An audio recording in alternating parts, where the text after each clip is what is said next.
Vendors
have disabled the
Left the area of operation.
And welcome to tonight's match, technically the last match of the round number 2 out of this third season of the DAL's Titan League. In that instance, I will be your host, Hans, as always, and I'm not alone. I will be joined by the one and only Madro, which you may know because he's been there here and there on the channel recently. You want to introduce yourself?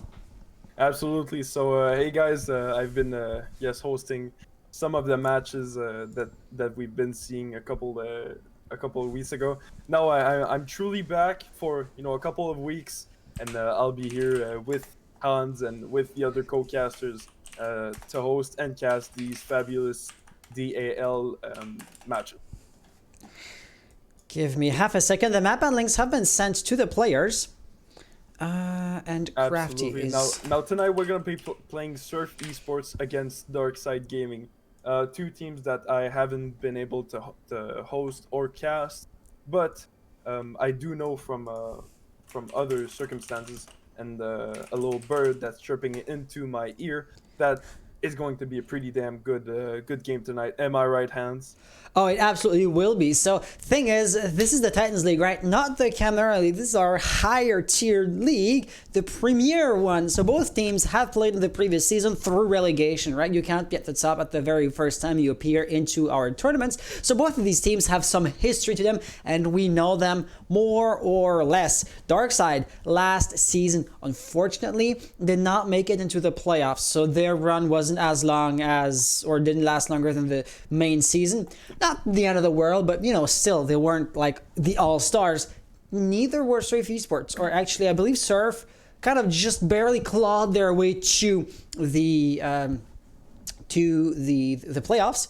So there is that to also take into consideration. By their previous performances, you could say Surf were a bit better suited. But, thing is, in between two seasons, roster changes. Rosters change, teams update, work on themselves, try to improve themselves, and just try to basically outdo what they previously were able to accomplish. And as such, we are basically off to a fresh start as far as team performance is concerned, but on an individual level, a single player will not just double or triple his reaction time or accuracy from one season to another. So anything we might know on these players is to be taken with a grain of salt. That was a long-winded answer just to say that. But the map bans are underway, aren't they? We already have one ban. You want to talk about those? Yes, absolutely. So we're gonna see a default ban right here, Villa, who, as you guys know, is pretty default except for theme park and such. Clubhouse is going to be the second ban here. Darkside banning Clubhouse. Oregon is going to be picked by Surf, if I'm not mistaken. That is a logo to be picked, right, Hans? Yes, correct. That is Surf. So blue team is Surf, right? And the orange team is Darkside Gaming. So as soon as you look at the link, the observer link I sent you, the team on the left is Surf, the team on the right is Darkside Gaming.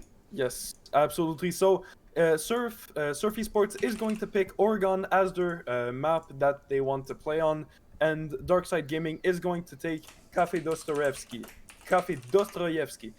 Sorry about that. And Consulate or Theme Park are going to be the two last maps. Well, one of the last maps. We don't know. Coastline has been banned by Surf Esports.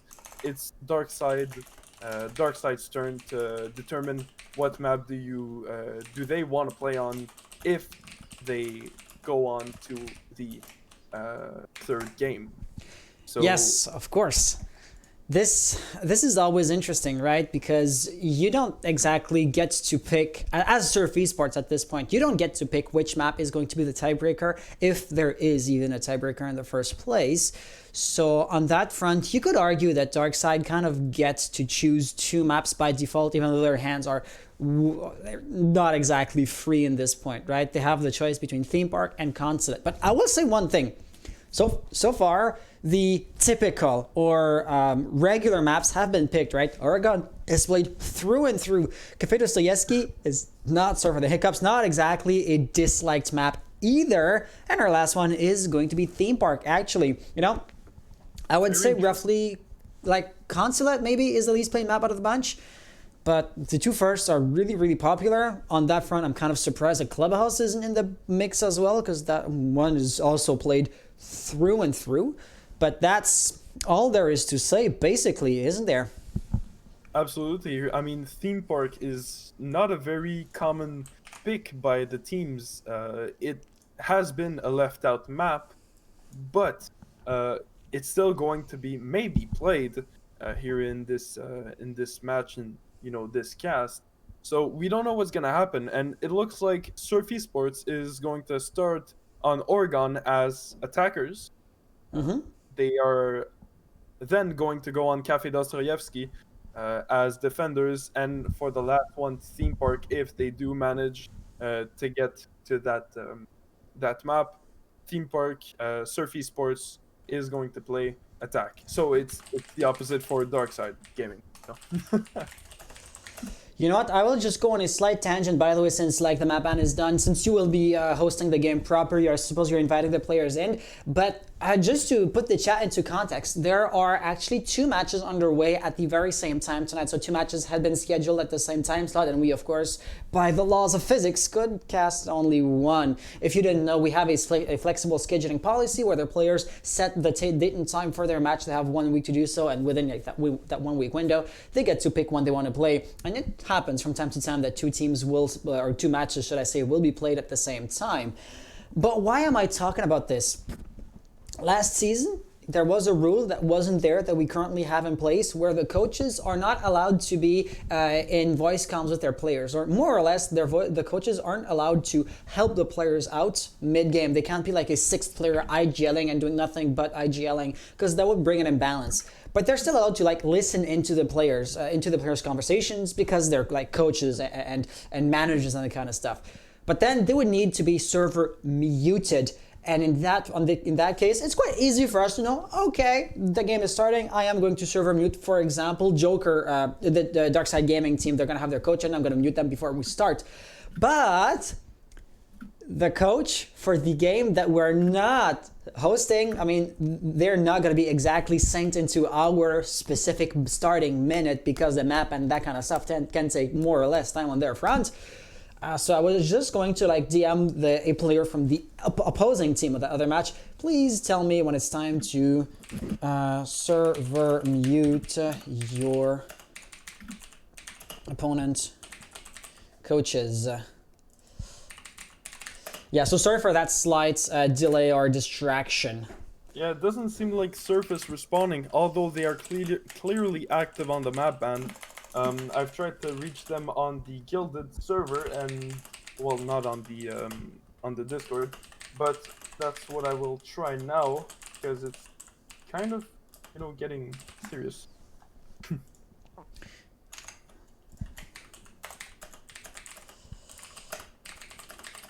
Unfortunately, I do not know which server is for. Let's look into it. Okay, so our teams are Comp 3, that's Darkside Gaming, and Comp 4, so that's Skyzy and the guys. Well, you know, actually, Skyzy. You probably do know Skyzy? Yes, indeed, I should try that. No, wait, doesn't Skyzy play for Impact? I might be wrong. I will go through. I don't know why, I have access to Gilded. Guys, it will not be too long, and we will be ready to start the game. One team already is in here. Absolutely. Here, Darkside Gaming responded my message instantly, so I mean, that's a plus.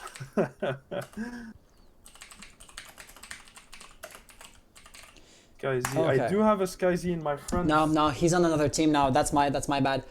He's an Impact now. Wait, so where are Surf? So Hex, it's gonna be Hex and Nayu. Give me a sec. Hex and Nayu, because like once again, there's like 4 teams in here. Hex, Nayu. Okay, so they're Comp 2. Okay, so so both of the teams with coaches are with us. Okay, so you know what? Since I DM'd the coaches.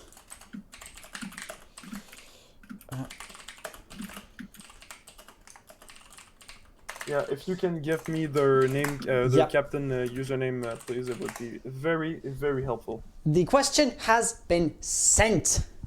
Good, because it's kind of getting a little annoying, you know.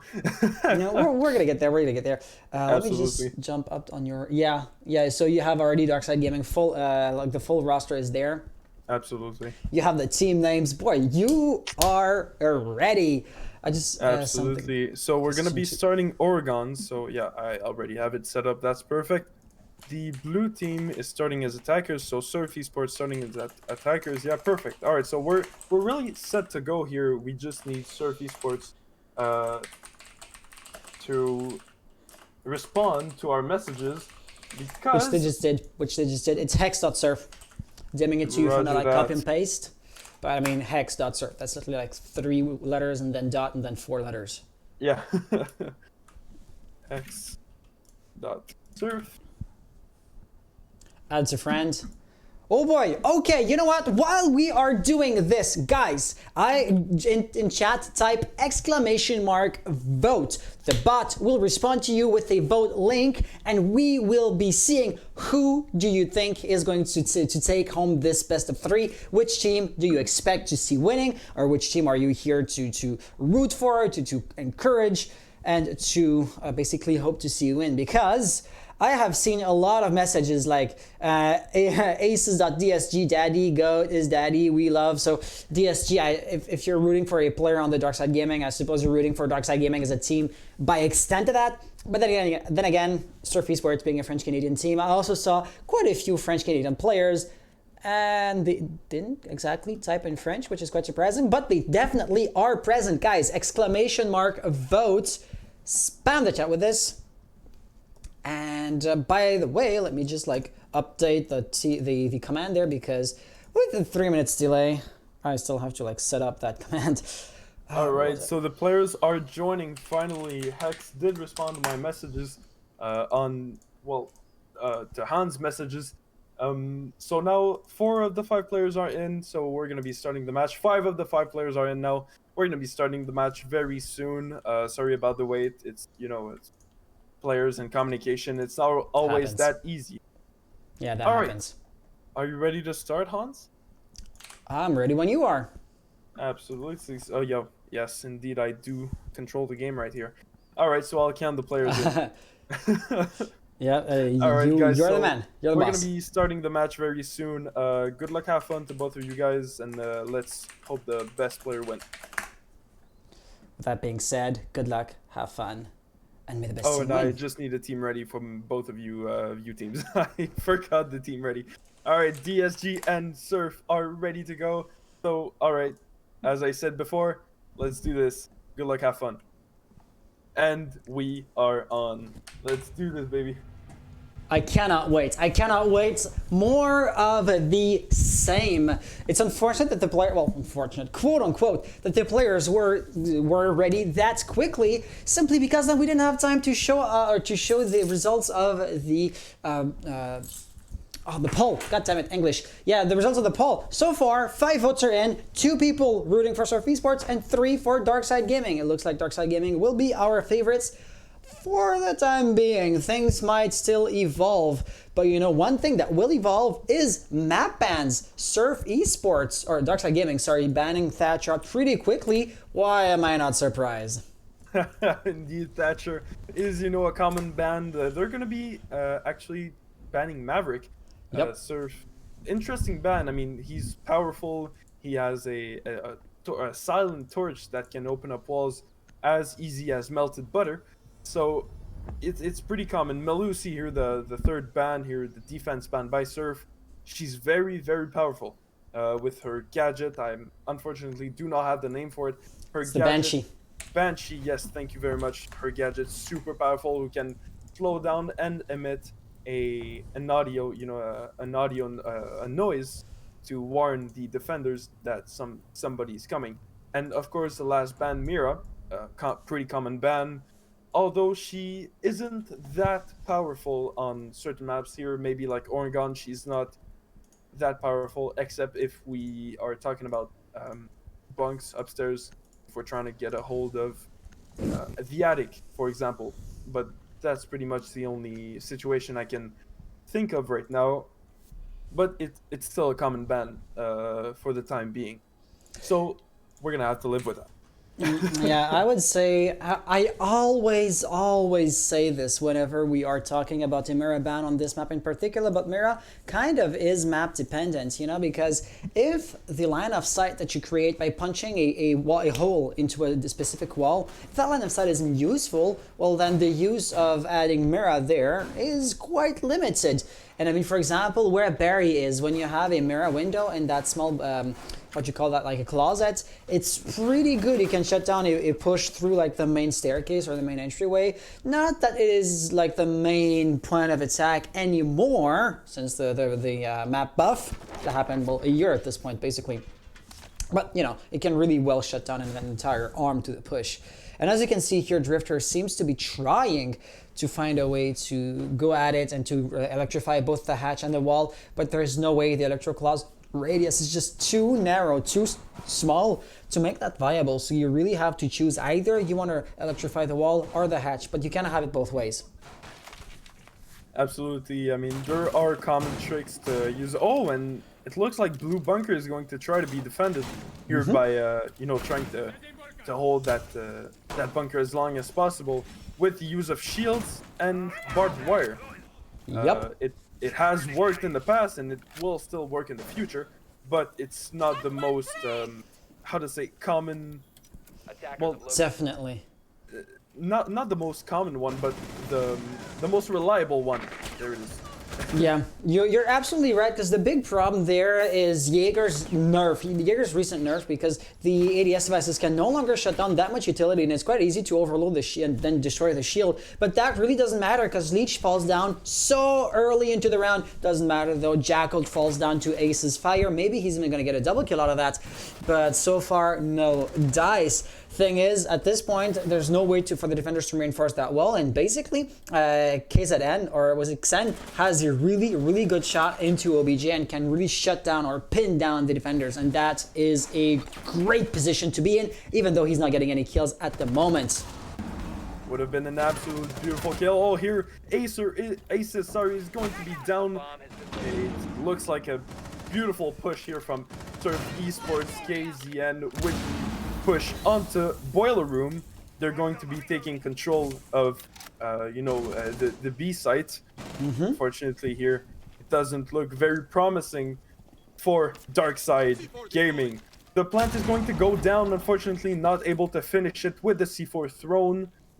1 minute 10 here on the clock. What is going to happen, Hans? Well, Uza gets a kill, Joker also falling down, Drifter last player alive, and he no longer exactly has the nitro cell. Hanker down behind one of those Vulcan shields that can blow at any moment. That is really dangerous. He gets one, looks for the second one.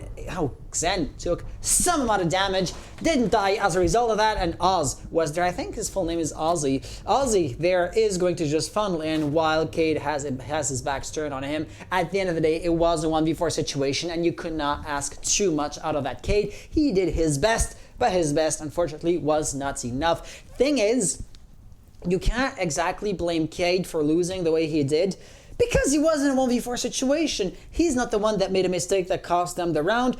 It's like his teammates around him that died earlier on, and that really was like the pivotal point.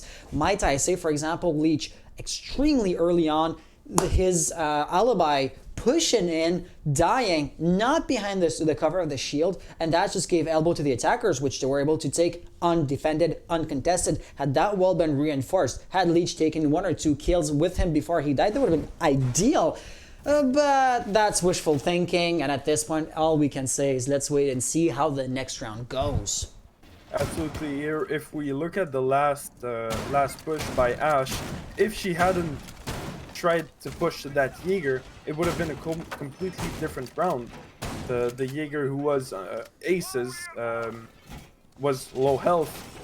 He was still able to kill. I mean, he still had good firepower, but he wasn't expecting a push into Boiler Room as hard as Ash did. So it would have been a completely different round if that Ash didn't do what she did. Yeah, absolutely. Ash was absolutely pivotal. But let's look at this defense right here. So as far as, hard breach denial goes, Barry with mute really is going to be the only one. So for example, Cade, Electric Claws can be a bit harder to shut down from underneath. Still not a major issue, but considering that Thatcher has been banned, you can get creative with those Electric Claws. With mute, not that much.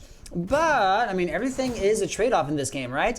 You have more jammers than you have Electric Claws, so you could, for example, jam 4 pairs of walls or 2 walls and then a few doorways here and there. It remains to be seen.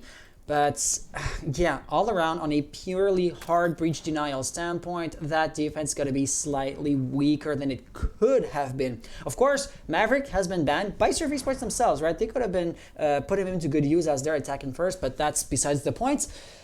Of course, without a Maverick, without a Thatcher, and they didn't pick Kali, because why would they? Well, they really are going to have to go through those moot jammers before they can push into sight.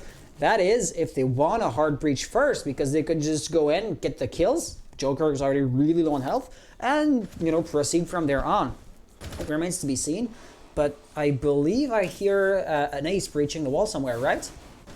Absolutely. Here, Ace is going to be trying to get that bedroom wall. Oh, it looks like we have some audio glitches here. We cannot hear Ash's fire. But, I mean, it's not. Yeah, it's Rainbow Six. So here they have been able to open up the bedroom wall, as we see the games room wall. Sorry about that. And I mean, we already have an entry point. It's insane. I mean, Bucky with the use of the tic tac, as I call it, throw it on the wall, and boom, a beautiful entry point. He's going to be spotted, and here is going to be killed. Darkside losing another player to Bucky. Yep, and now they're on bomb site, but that does not matter. Bearer, the diffuser now has been killed, the lunchbox, thus being denied. Darkside therefore have a really good shot, plus they don't have man advantage, but they're, anchored really well on their bomb sites, and they are not moving, nor do they have to, right? Though Barry and Ace is both looking at the same angle, that might be slightly redundant and pushing in directly into Ash's line of fire, thus giving San a double kill. He's even gonna make a third out of that, maybe, and he will! With the pistol nonetheless. Congratulations. So Surf Esports winning round number 2.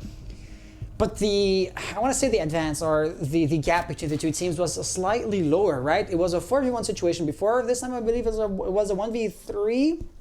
So Darkside performing better than they did before, but I mean, it's still nowhere near enough to have them win the round. Say if it was a 1v1, a gunfight could be won or lost. It's more or less, a coin toss. But a 3v1 and a 4v1, that gap is still too big to be comfortable as a TSG fan. If you are rooting for the orange team, you would really hope that they're going to be able to turn the situation upside down pretty quickly, because with every passing round that they lose, the gap is going to be greater and greater and greater, and at some point asking a comeback out of them is just no longer going to be reasonable or expected.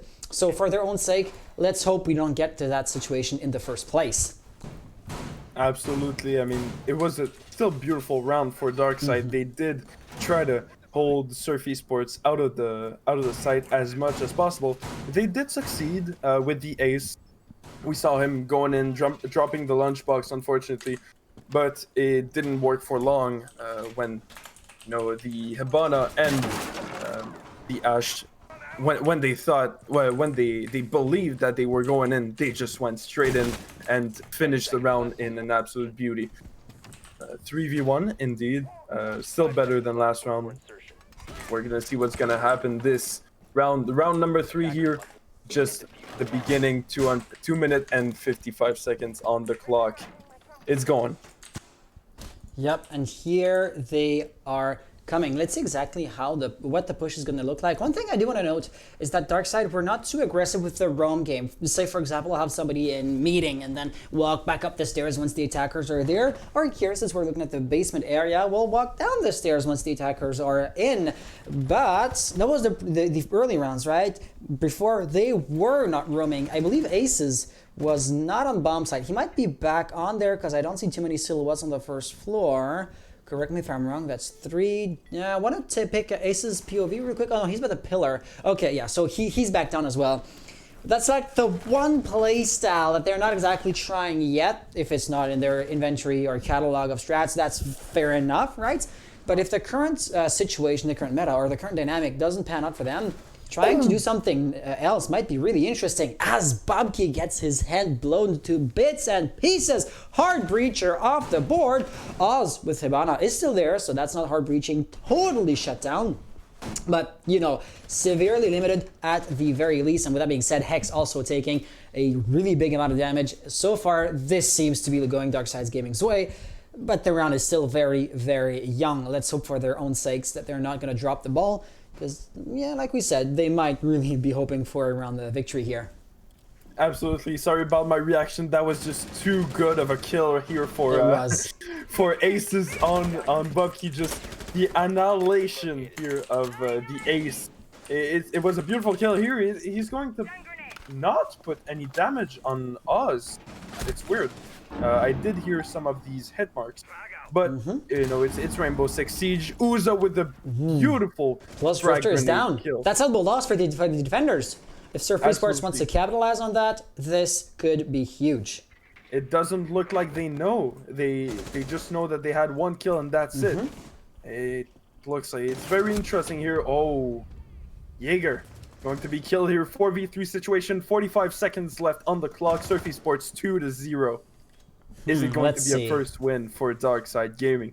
I like the defender's positioning though. One in freezer, one in the big corridor, and the last one in the rotation hole. Xen falling to Joker's fire. That's the vector for you, right? Great rate of fire in close quarters. It is a force to be reckoned with. And all things considered, Joker has an actual cell, Barry possibly has one as well, and Drifter also could have it if he didn't use it already. So that is great planting out capabilities, right? 10 seconds left on the clock, and that's still 2 natural cell on the board. Barry doing the same thing, and he does not get the kill, but still the diffuser has been denied once again. Barry going in, he gets the kill, gets not refrag, he gets a double. Nicely done, and then Sledge, last player alive, couldn't do too much. DSG with their first round won. Nice job.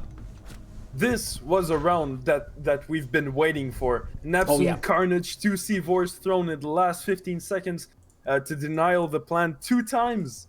And to end it off with a beautiful shotgun kill. A 12 gauge in the head. What can we ask more? Well, I will take that question literally. Thing is, the one due to the timer, so they still have to show us that they're capable of just flat out outgunning and outkilling the Surf Esports team. Because if Surf Esports were to be just a bit more efficient with their push, think for example capitalizing on elbow being free, that success might be hard to replicate round after round after round, and the way they won that previous round might not be a reliable way of chaining them up, you know? They got the point, let's give them that. I don't want to take away from their accomplishments, and I'm not trying to say that it was just due to random luck or due to Surf Esports making a mistake. Definitely not, right? But then again, I don't think that the conditions or the situation that led to Darkside Gaming winning the one round are going to be present too often, day in, day out. I totally agree with you. I mean, they did win by the timer, but they also, I would say in that round, they kind of outgunned Surf Esports. They did show domination in the early round where they were in a 4v3 situation to their advantage. But they, oh no, sorry, they were in a disadvantage there. My bad. But You're good. They were still trying to hold at these two sides as much as possible, like we saw maybe with Freezer and stuff. They wanted to hold the wall as much as possible to not let these Surf Esports players in. Was it a domination? Maybe not, but it was definitely a start. Maybe they're just warming up. Oh yeah, the warm-up phase definitely has to happen before we can jump into like action proper round after round. Let's look at this round number 4, the top floor defense yet again. Barry already lost his jammer, but it looks like he has a second one in the back pocket just in case. But Uza is going to get the first kill on Aces. Jaeger has a passive gadget, so of course utility hasn't been lost, unlike say for example a Legion. But he still has a really great gun, and no matter who it is, losing a player is always unfortunate. One thing I want to point out is Surf Esports push really is a repetitive, but not necessarily in a bad way. If the push from Armory and Master Bedroom works round after round, why not go at it again, right? If it ain't broke, don't fix it. But if you did it twice in a row at this point, well then you're becoming predictable, and Darkside Gaming will learn how to adapt and how to counteract your strategy because they've seen it before.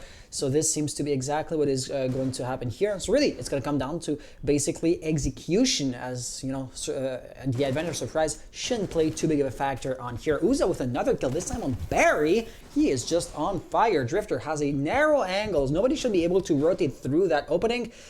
But at the same time, the flank or the pinch is going to be executed through, you know, the main door, and that's exactly what is going to truly matter. Joker getting a kill on Ace. That was Diffuser now lost, and at that range he doesn't have a shotgun, but he might as well have. It will be really, really hard to peek him where he is right now. Pre-fires are going to be the attacker's only way to recover that Diffuser.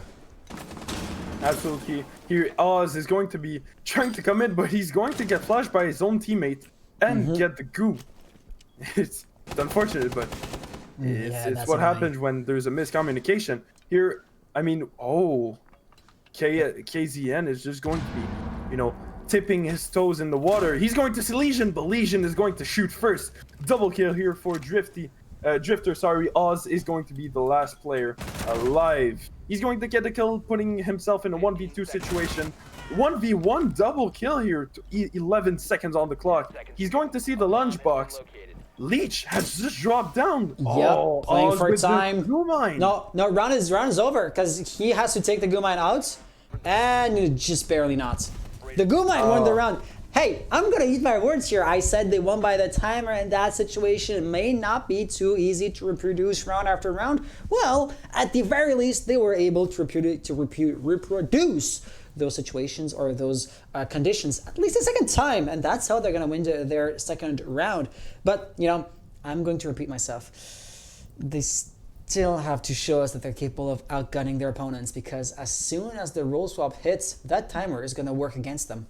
Absolutely, I can't agree more, but they were still in a 3v1 situation. I mean, sometimes miscommunication happened, and here it totally did. If Leech didn't drop down, it would have been a totally different game.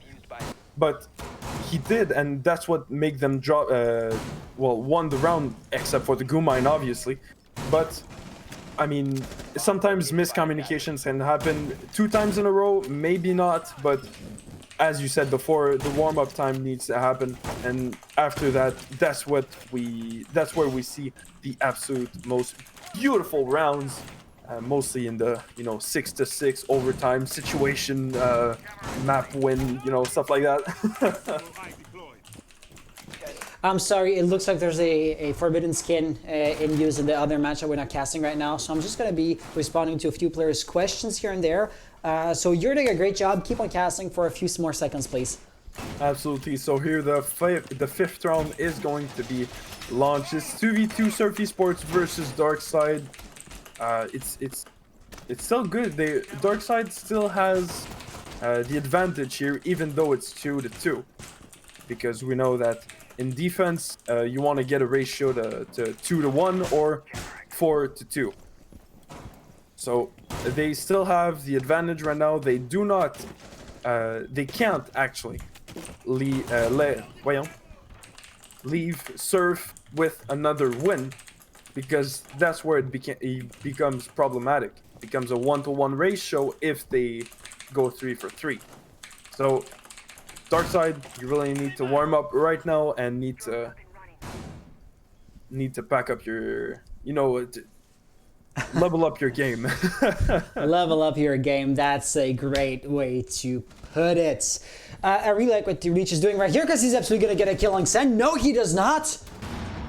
Leech, that was a free kill. Your teammates on the top floor are going to be vulnerable now. That was the one angle you were supposed to shut down.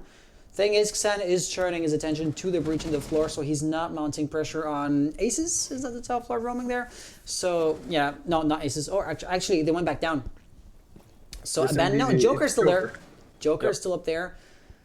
He is going to get one. Ooh, that was a nasty shot there. Looking to chain them up. That is Sledge cooking in a grenade, though.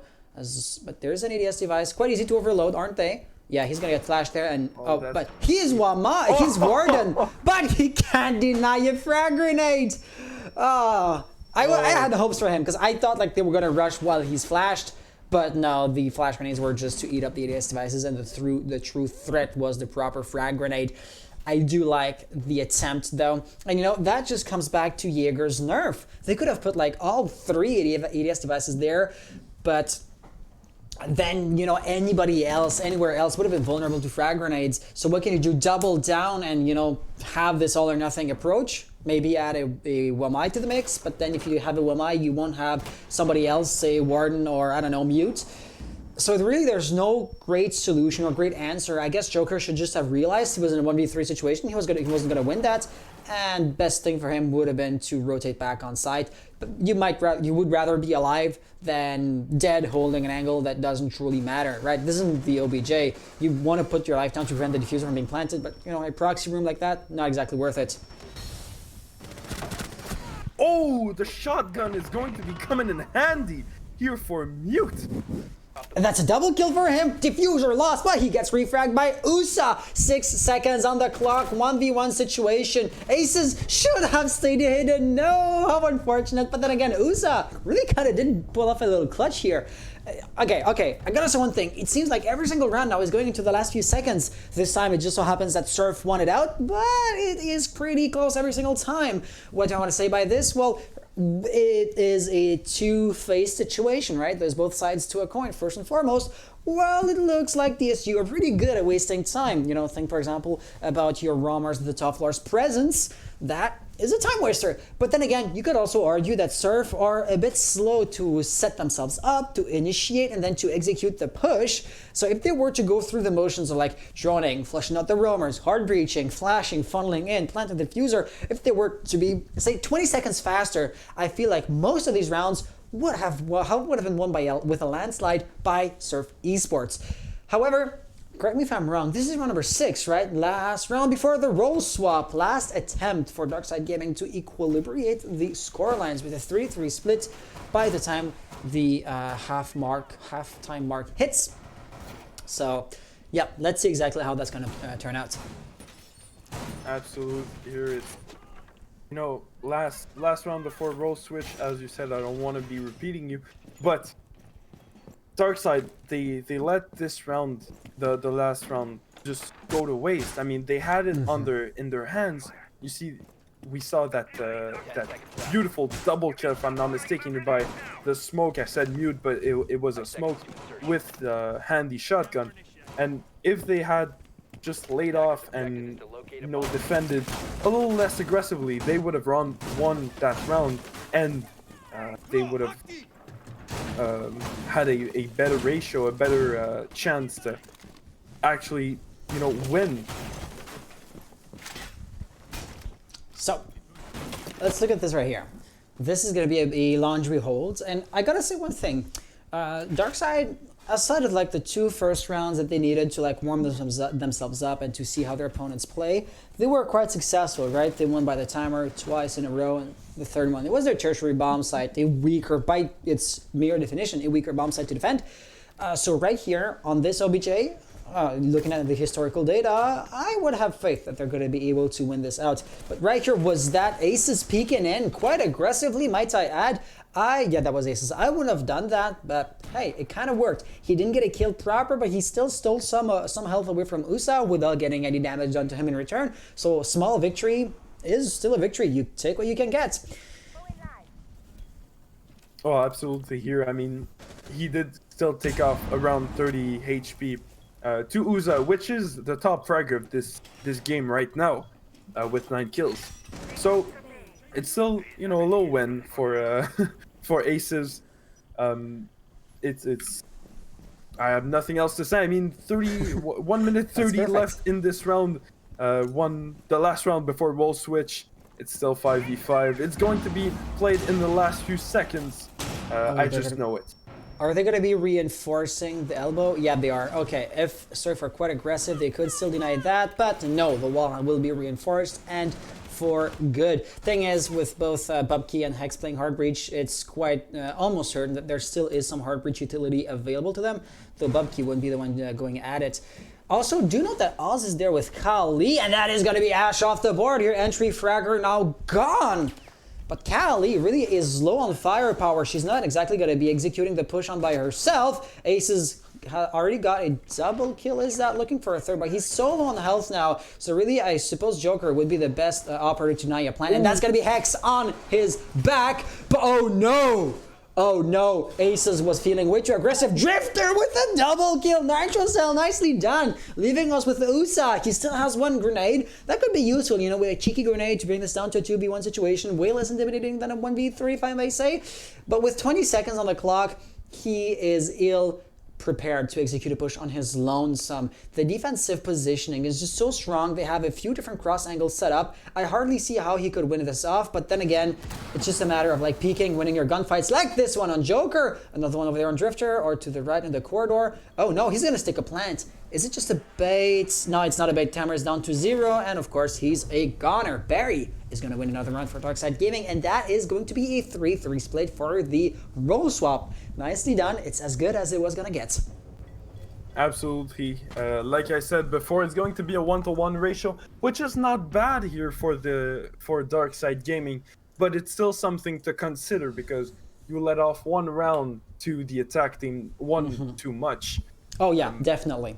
So it's unfortunate here for them because they had it on the tip of their fingers and they let it slide. But it does prove that they can still battle it out, even though it's very, very sketchy how they do it with with their last second strat. Yeah. Let's look to the future. Let's look forward here, because what I really like to look at is comparing and contrasting both teams' defensive setups, or both teams, well, on the attack as well, the difference in strategies. Because we've seen before how Darkside tends to defend the top floor. Let's now look at what Surf is doing. And of course, there's going to be differences because they're different teams, except if they're like one-to-one clones of each other's, which realistically isn't going to be the case.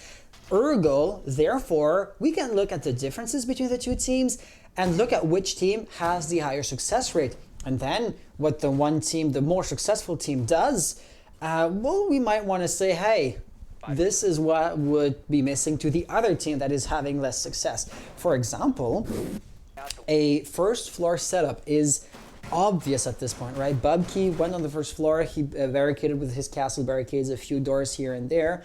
Usai's down there as well. It was Xen too, so you know, intel denial or utility denial capabilities definitely being set up on the first floor. And all around, it's like a passive anchoring proxy roam type of setup that we're seeing beneath the objective proper. Not too many operators with like an actual cell, not a pulse either. So I'm not exactly sure what's the point of that, except maybe to attract Darkside's attention and like to draw them away from the objective until it is too late. But you know, talking about comparing and contrasting, that's a key difference between both teams' playstyles. Absolutely. Here, Hex has shook Joker with the opening of that hatch. Imagine if it was, imagine if it was an Amaru, like he would just be spawning right next to Hex, and he would be surprised. Or if the roles were reversed, an Oryx. But if he's patient enough, he might even get a kill there. Yeah, unlikely, but saw his patience. head. Could be rewarded. Don't think it's going to be the case, but he's not it doesn't cost him anything except maybe time. Yeah, I mean, he did push on the basement to maybe lure around the defenders. I mean, to push them back up. So technically, it's useful that he did that. He pushed some, you know, some anxiety on the defender side. That's possible. Yeah, he was entering behind a drone, so somebody else was feeding intel to him. It was not Barry because it wasn't a Twitch drone, but it could have been anybody else. Thing is, if I look at Darkside Gaming's approach, they seem to be ignoring the roamers, right? If you don't clear out the players into meeting, and that's going to be Oz with a shotgun looking for another one. Oh. Is it going to connect? It just barely did not. But you know, the players in meeting, they are not in a good position to deny a plant. It's not as if they had vertical, say if the objective was in meeting and they were in attic, for example. So really, Leech just funneling in. He's actually planting. Somehow he's still alive, but Usai is likely to get a kill on him. That's actually going to be Hex with the Nitro Cell. Okay, I guess they are more or less in a position to deny a plant. And now Lunchbox has been lost. Nice refrag by Ash. Ace is trying to go for a plant as well, but he is too low on health. Xen and Hex, really, even though they have a slight grip on the OBJ at best, that seems to be all you need. Absolutely. Here, 2v1 situation advantage to Surf in defense. The lunchbox has been dropped. Now it's going to need a push from Larry with his F2. Very low on health is very improbable, and here exactly one bullet and Larry is out.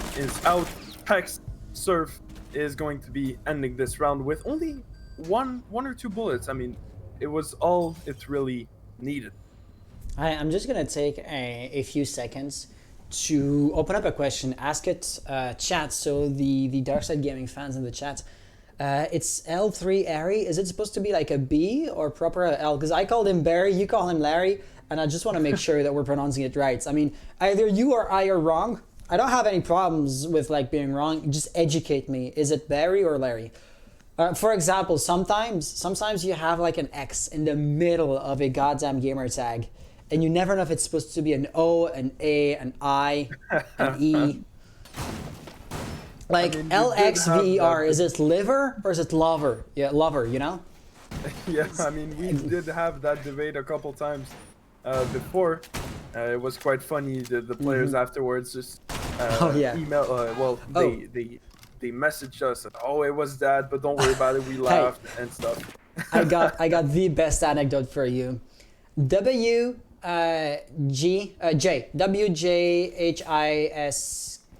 so like whiskey but with a J. And like I call him Wojcicki, but it's whiskey. You know? Hey, I'm just reading it the way it's written. You gotta write it properly. Like because whiskey is a really common word, right? So of course the gamer tag's already gonna be used up. But hey, just whiskey ... whiskey XX, whiskey 24, whatever, right? But just write whiskey, goddammit. Yeah, so rant aside, now Surf Esports first defense of the bottom floor. It looks like Uza is really adequate at shooting down drones, or Darkside Gaming are expanding a lot of drones to get the intel on his situation, on his positioning, on his setup. And, you know, that's what drones are there for, but on the long run, it's going to prove to be quite expensive. Oh, Barry with the Twitch drone. He is destroying a few ADS devices, or at least he tried to. I suppose USA was able to shut him down. But that was the point of the drone. I believe it failed since the Jaeger ADSs are still there to the left. I mean, we see it looks like a race of drones. Just so many drones just going in, and we're going to see the Twitch drone just hanging out, just trying to... Oh, he's going to be spotted. One ADS down, unfortunately, That's not good. able to get two of them, which is still pretty good. I mean, But we saw that Xan from Pillars is able to just replenish those discs, and that is good utility to have. Looks like Uza will be falling back. No, he decides not to. Once you lost your shield, you better be falling back, except if he's just an aim god. But even then, a frag grenade or a flash grenade followed by an efficient rush would be the end of him. So I would not advise that he stays there.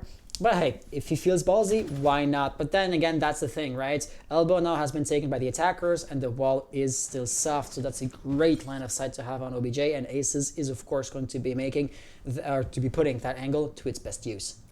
they did not reinforce that wall, Nope, which is they did not. interesting because Yuza was trying to reinforce it.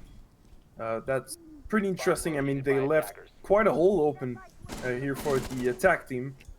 Yuza is just ready. The smoke here is just ready with his SMG in hands, trying to get that defender, the attacker, just come through that hole and get a 12 gauge in the head.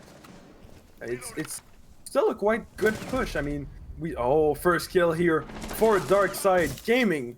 Hex is going to be the first one down. 3v5 advantage. Darkside, are we going to see what happened? That's the top floor roam! The top floor roam, he was not drawn down. Bubkey now has a great setup. As long as he holds the hatch, he's basically cutting off any entryway into the objective from the back angle. But no, the attackers have rotated through. They went down the main stairs, and Drifter now has a good line of sight to cut off. But no, reloading out in the open could be dangerous. Does not matter. Aces with a double kill here. Diffuser no longer going to get planted by Bubkey. Last player alive with the That's not a great gun to have. He somehow stays alive, but not for long. There you have it. Aces putting him out of his misery. That is DSG winning round number 8. And you know what?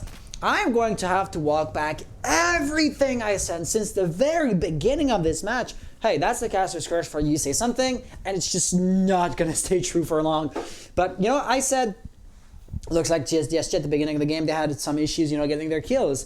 Okay, as a team, they were better to just start playing for time, still not outgunning their opponents, but if you win due to the timer running down, I guess that still counts, but eventually timer is no longer going to be working in your favor, and then you're going to have to properly outgun your opponents. Well, they did that! Congratulations! Okay, that maybe sounds a bit patronizing, but yeah, they really seem to be upping their game, upping their performances, and their, ratios and successes round after round after round. Do they just truly need like 5, 6, 7 rounds to warm up? Maybe. And hey, if that's the case, at this point, they are going to be at their cruising altitude, so to speak. And boy, do I like what I see. I can't agree with you more. I mean, it's literally a Groundhog Day what we saw. Surf Esports getting dominated in the kills this last round, but they were dominating in the push as we saw in the first rounds. So it's pretty much a Groundhog Day, an inverted Groundhog Day. So 4-4 at this point, you could still say that nobody really does have the upper hand, right? And the defense should, in theory, be easier.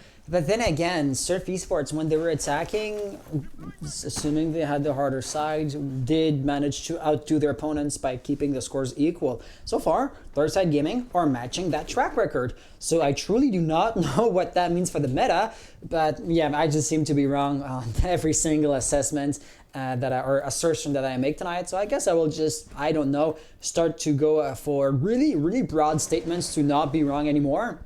That does not sound too good, too interesting, but ballsy peak, if I do say so myself. You should not be that aggressive as a defender because, stay alive, let the attackers come to you, let them waste drones on getting intel on your position, let them flash you out, fall back, play for time, expand their utility, and deny them getting anything in return for that lost utility.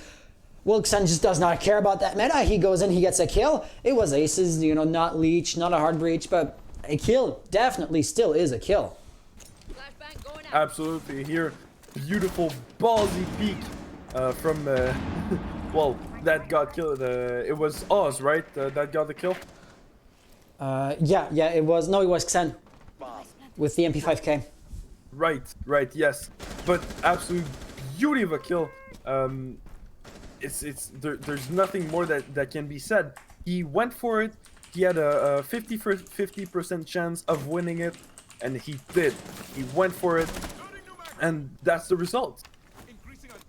He won the 1v1, and is going to put Darkside Gaming here in a disadvantage because there's only so much time you can have and only so many operators you can deploy.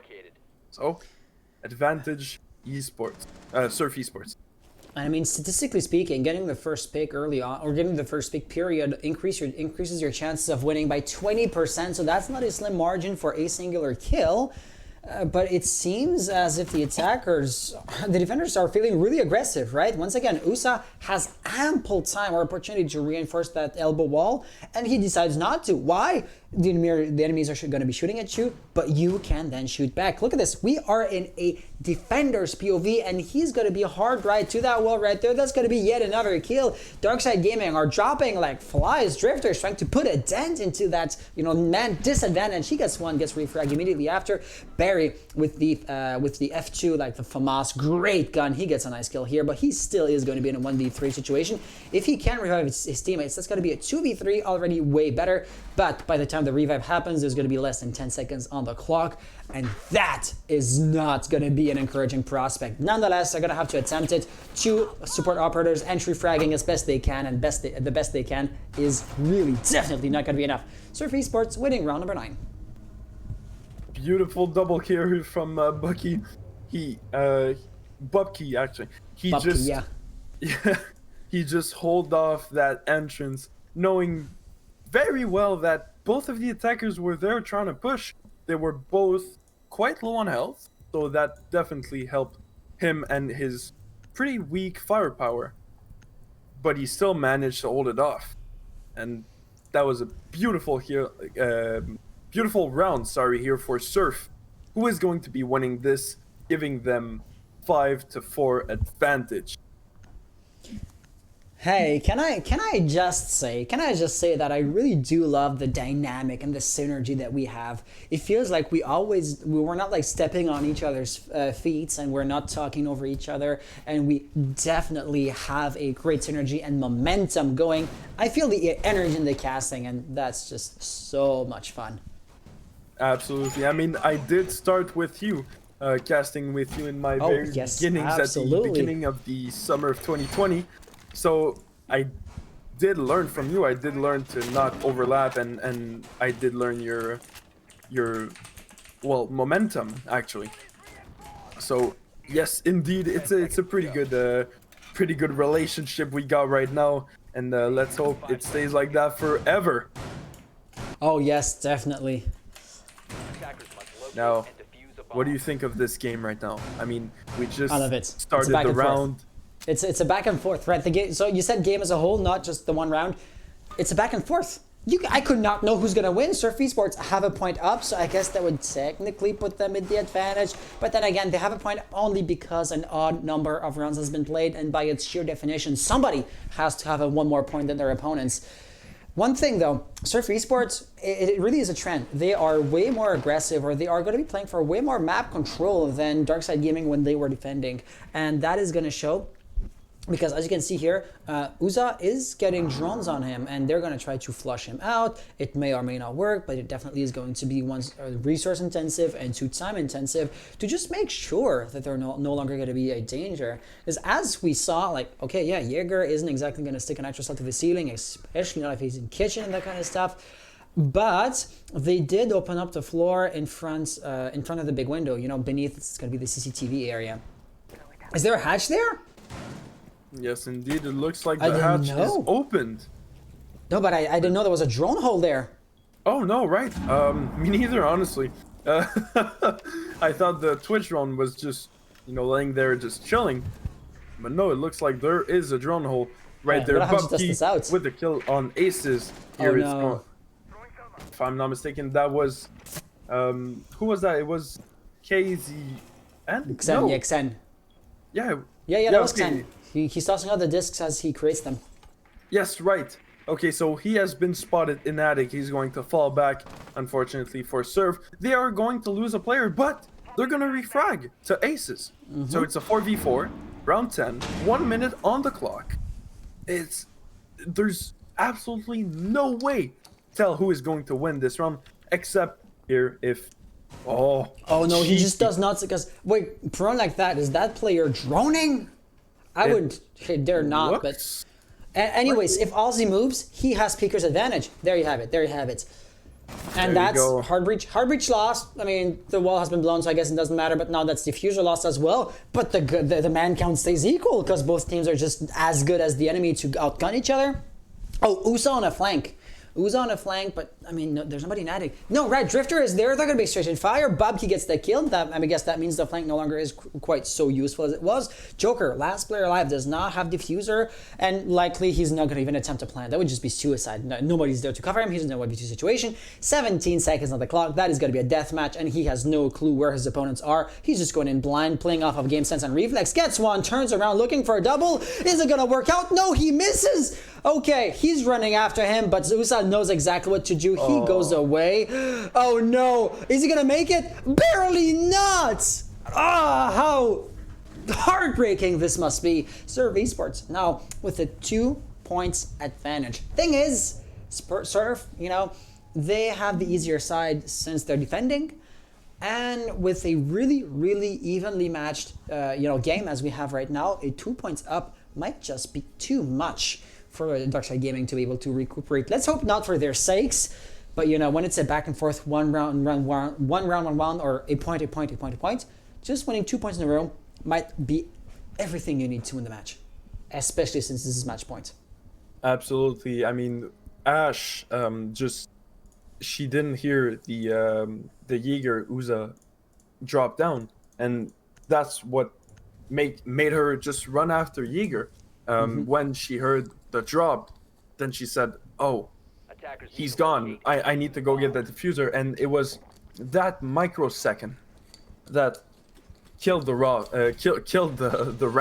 for Joker. The Ash, even though she's a 4-speed with her pistol out, she wasn't able to get that diffuser in time, and it's sad, but it proves that Darkside is still able to win off some rounds, and they did not have the advantage there. They did lose into a refrag situation. They lost their ace, they lost their Twitch, 5 seconds left. but it was still a refrag situation, so it could have went both ways. Bomb and So that's really Darkside. If they win the next round, is going to put a lot of pressure here on Surf, and I think that could be a breaking point for Surf, even though we do know that they aren't that controllable. They have done quite well in the past, holding off their ground and their pressure.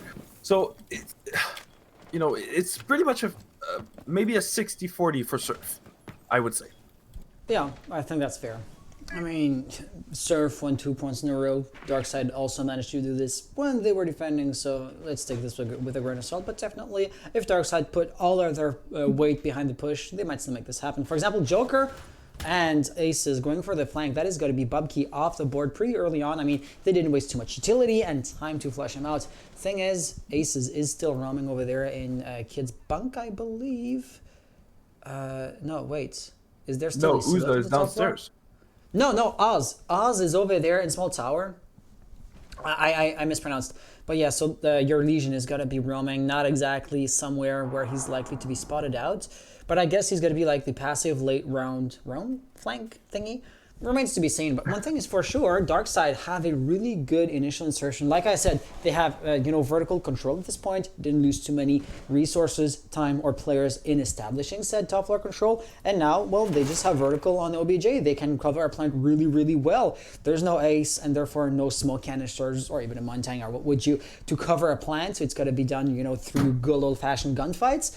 But, I mean, vertical kind of does help in that regards, doesn't it? Let's see exactly how that's going to play out. Absolutely. Here, Larry or Barry needs to open up that ceiling as fast as possible, or that floor, depending on who you're looking. But he needs. Oh, that missed frag could be very. Could be very unfortunate, but it did go through, which is kind of interesting. Aces with the double kill. I'm trying to get his POV. There we go. A beautiful double kill. We didn't see it, but we supposed it happened probably near the lobby or classroom. It's a 2v4 here. Surf Esports, as I said, Darkside, they just need one round. They did plant the diffuser. Yep, that was a meeting. It's a 1v4. It's a groundhog. It's an inverted groundhog day, as I said before. Darkside is putting on so much pressure and so much firepower that Surf Esports cannot respond. And we saw that happening right before. And oh no, don't get distracted by the drone at the wrong time. That would be so unfortunate. Leech is down, but he lost so much health in the process. There was no way hell he was going to win that round. Darkside pulling this off. But, it was a tertiary bomb site. It was, by its definition, weaker than anything else that Surf had attempted to defend beforehand. And if you look at their track record, both teams' track record or history, a tertiary bomb site, aka a meeting hall defense, tends to not be too successful. But anything else is pretty much possible. So yes, match point situation still. Surf only needs to win one round. In a sense, there's also Surf Esports that could be considered as being backs against the wall, because with one more victory for Darkside Gaming, we would be in an overtime situation. So, like I said, anything is possible. But now, Surf are going back in their primary, strongest, favored, most efficient bomb sites, and that is something that might be slightly worrying if you're a DSG supporter. Well, the DSG did win against the Surf in Laundry, right? Kind of did, yeah. Yeah, so I mean, it's not really that much of a big deal here for Darkside. They know that they're going to be going downstairs. See, we see Ace's drone and Leech just knowing that they're going to be going downstairs, because that's a default pick. You know that the most powerful, you can't see my hands right now, but I'm doing the hand motions. Yes, the hand motion. The most powerful site here is downstairs into Laundry.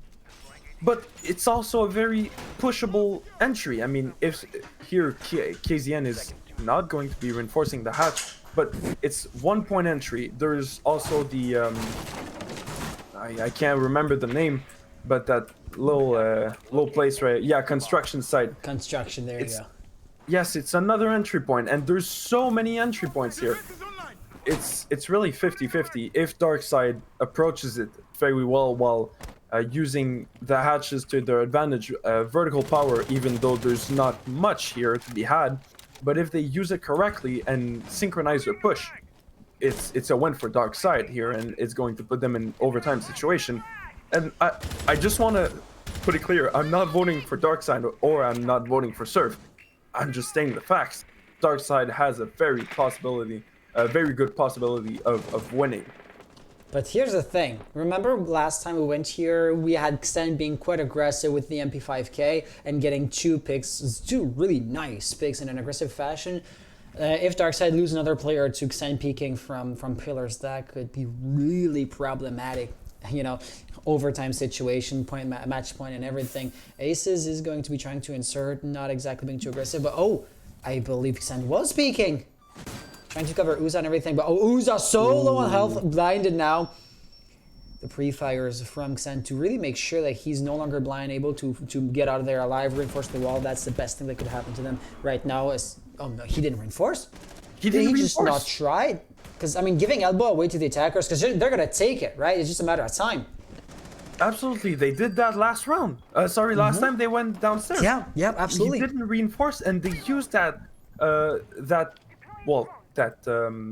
pressure point, and they used it very well against Surf. And I mean, Uza, I mean, maybe he doesn't have a reinforcement that he doesn't seem to have one, but he did not reinforce, and that could be, well, the play of the game. I would tend to not even believe for a second that they don't have a single reinforcement left to do that. But the attackers are dropping like flies, Xen and Hex all together, getting a three kills in rapid succession. This is likely going to be good half drifter. Could you pull off a clutch? Could you pull off an ace? If he does, first and foremost, he's going to have all of my respect. But he's a support player, not an entry frag, and he's not going to clear the hard right corner. No, I don't see how he's going to win that. You know, Xen, as long as he doesn't, you know, make half steps to make any kind of noise there, you have it. Flawless round. That's a perfect round to end on for Surf Esports. Really good for morale. Not so good for Darkside Gaming, but hey, at the end of the day, you could say Darkside had a slow start because, you know, they were not winning the few rounds, but then after that, it became way more balanced. So with any luck, that next round, since warm-up should no longer be an issue, or that next map, should I say, which is, by the way, going to be on Café du CSK, as a quick reminder. Yes. They're asking for a rehost. Okay, no worries, no issues. Yeah. They no longer are going to have to warm up now because they already are warmed up. So I suppose this time Joker or DSG is going to be so much more efficient right off the bat, and that could really tip the scales in their favor.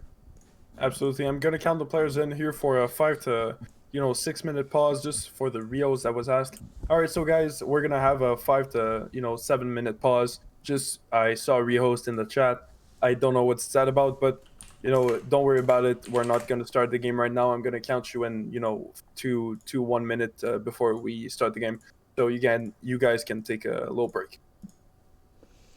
The coaches have been unmuted. I suppose they're hard at work talking to their teammates and telling them what to do, what not to do. Yeah, so Surf Esports, they're, really well off. Let's just hope for their sakes that things keep on going their way. And as far as Darkside Gaming is concerned, they were not too far away from a overtime situation. And from that point on, I mean, anything would be possible. So I don't put it past them to win this next map and to bring us into an overtime tiebreaker, which would then hypothetically be Theme Park. It remains to be seen, but I keep my hopes up for Darkside Gaming. Definitely, I know that they're capable of pulling off a victory here. They just have to do it, basically. Absolutely. Here, I'm just setting up the game. Here we go. We're good for Cafe Dostoevsky, and Surf is going to be starting in defense. We saw previously that Surf are correct. Wait, yes, you're correct. You're yes. correct. I was looking at the wrong map, so that was what got me hesitating there. That's all right. All right. So we saw that Surf was very not. They were improbable. How do you say that? I'm gonna need a full sentence here because they weren't always up to our predictions. They were unpredictable. Yes, thank you very much. Unpredictable. They were very unpredictable on their defense strat. They lost some with absolute total destruction, and they won some like the last round with a total domination. I suppose when a few players were just popping off with like gun skill and all, they were just so great. Remember once again, was Xen with Wamai just peeking from pillar into the bunker area, getting like one kill extremely early on, putting the attackers on a man disadvantage, and they didn't even manage to push into blue bunker. Later on, he goes all the way into blue bunker and peeks from the doorway proper, something just like a madman would do, because they had such an upper hand, such an advantage that they could allow themselves to take this kind of risks, and it was not, just say careless at this point. But then again, when they weren't being too aggressive and when they weren't being too unpredictable on a more or less typical and predictable game, I suppose Darkside Gaming had the upper hand. So if I was to try and translate that into a team dynamic, I would say Darkside are a more typical, coordinated, and versed team. They have a good team cohesion and stuff, practice strats and everything. But then where Surf shines, well, basically when they are just going off of gun skill alone, which more or less, well, halfway represents the initial prognostic that we had said before, right? In the previous season, Surf Esports had made it further than Darkside Gaming, so on that front you could say they might be better, but I suppose Darkside did make their homework since, aka they have a better, strategy, coordinated team, and team cohesion in a generic sense. But it looks like, raw firepower and raw gun skill still goes Surf's way. Absolutely. I mean, Surf, they tried to hold off maybe this, if we're talking about the when they were in the basement, they tried to hold off first floor and second floor as much as possible to waste Darkside Gaming's time, but they weren't very efficient at it. They were backing off very quickly, and or even not trying. We did have a disconnect here from Surf Esports. Is going to be Hex. He needs to restart his router. So that's unfortunate. He's going to be back very soon, I guess. So what do you say we take a little pause? Why not? Let's do this. So, guys, I guess we'll be back in roughly 5 minutes. Absolutely. You're kind of putting me on the spot here. Give me half a second to prepare that. No worries. So as I was saying, Surf was kind of unpredictable in the way they were going to defend. If we're talking about their defense rounds, they went off sometimes as firepower, sometimes they tried more strategy. The strategy did not work against Darkside. They were very well coordinated, and Surf just went off as their last round with firepower. It did win them the match, win them the round, but I can't say it will win them everything, because firepower isn't, is, as we say, muscle isn't always better than the brain.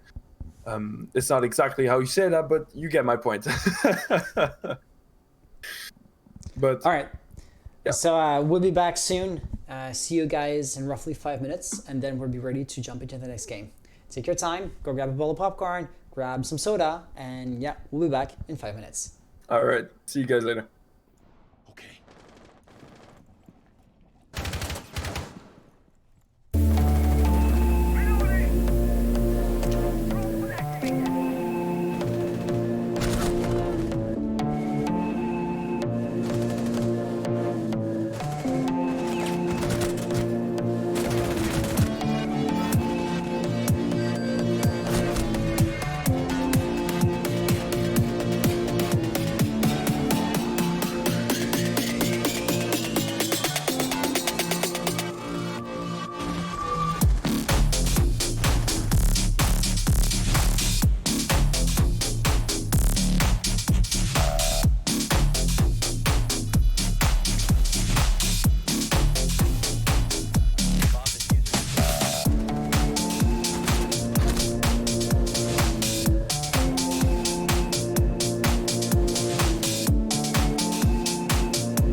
disable the bomb.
Bomb diffuser disabled by defenders.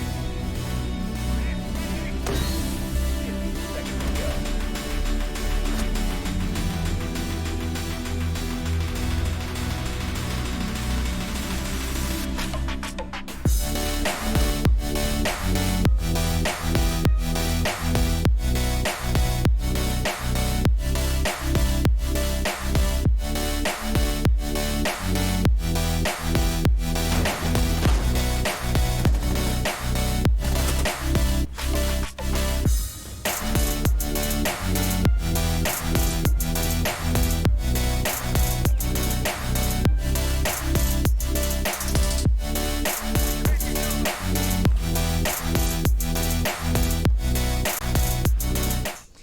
And we are back. So, as a quick reminder, if some of you are new on the stream, just arrived, or forgot for some reason, I mean, that could still happen. I know I am not the best when it comes to like short-term memory. This is map number 2. Map number 1 was onto Oregon. Surf Esports won it by a narrow margin, winning 7-4. So I mean, it was 7-5 actually. So we were 1 round off of the overtime situation. This second map is going to be DSG's map. So that could give them a bigger chance of winning the round and avoiding a 0-2 loss. And I believe the players are already ready. You coughed just before we went on air, but I am the one who has tears in his eyes because my throat's kind of raw. So, hi, you want to take it off here, and we're ready to go whenever you are.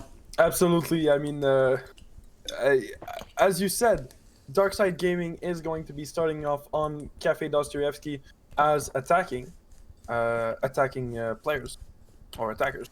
Attackers, makes sense. Yep. Yes, so it was their map. They're going to be starting as attackers as they did, as they finished last match on Oregon.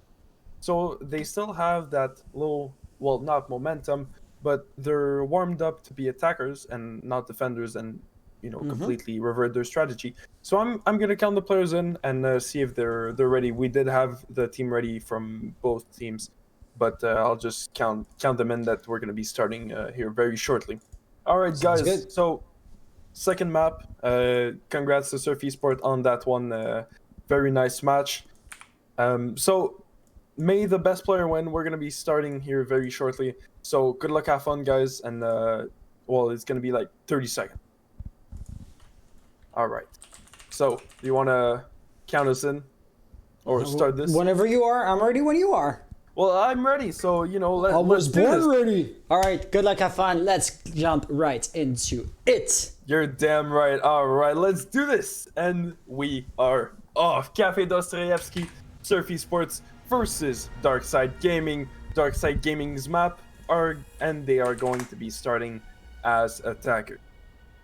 What do you think are going to be the bans here?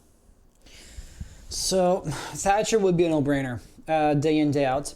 Darkside Gaming are attacking first, so it will make sense for them to want to not ban him because they could then use him, but it would be just too great of a risk because as soon as Surf Esports started attacking, they could then use that OP operator. Ergo, there you have it. Oh, no, wait, Surf Esports are banning... I am just all over the place. Okay. Yeah, so Thatcher, of course, he's a no-brainer. Last time, our second ban was Maverick, but that's just not going to be the case here. Or it still will be. Okay, I am wrong day in and day out. But my question is why? Because, Oregon is just so much more hard breach heavy or destruction focused, right?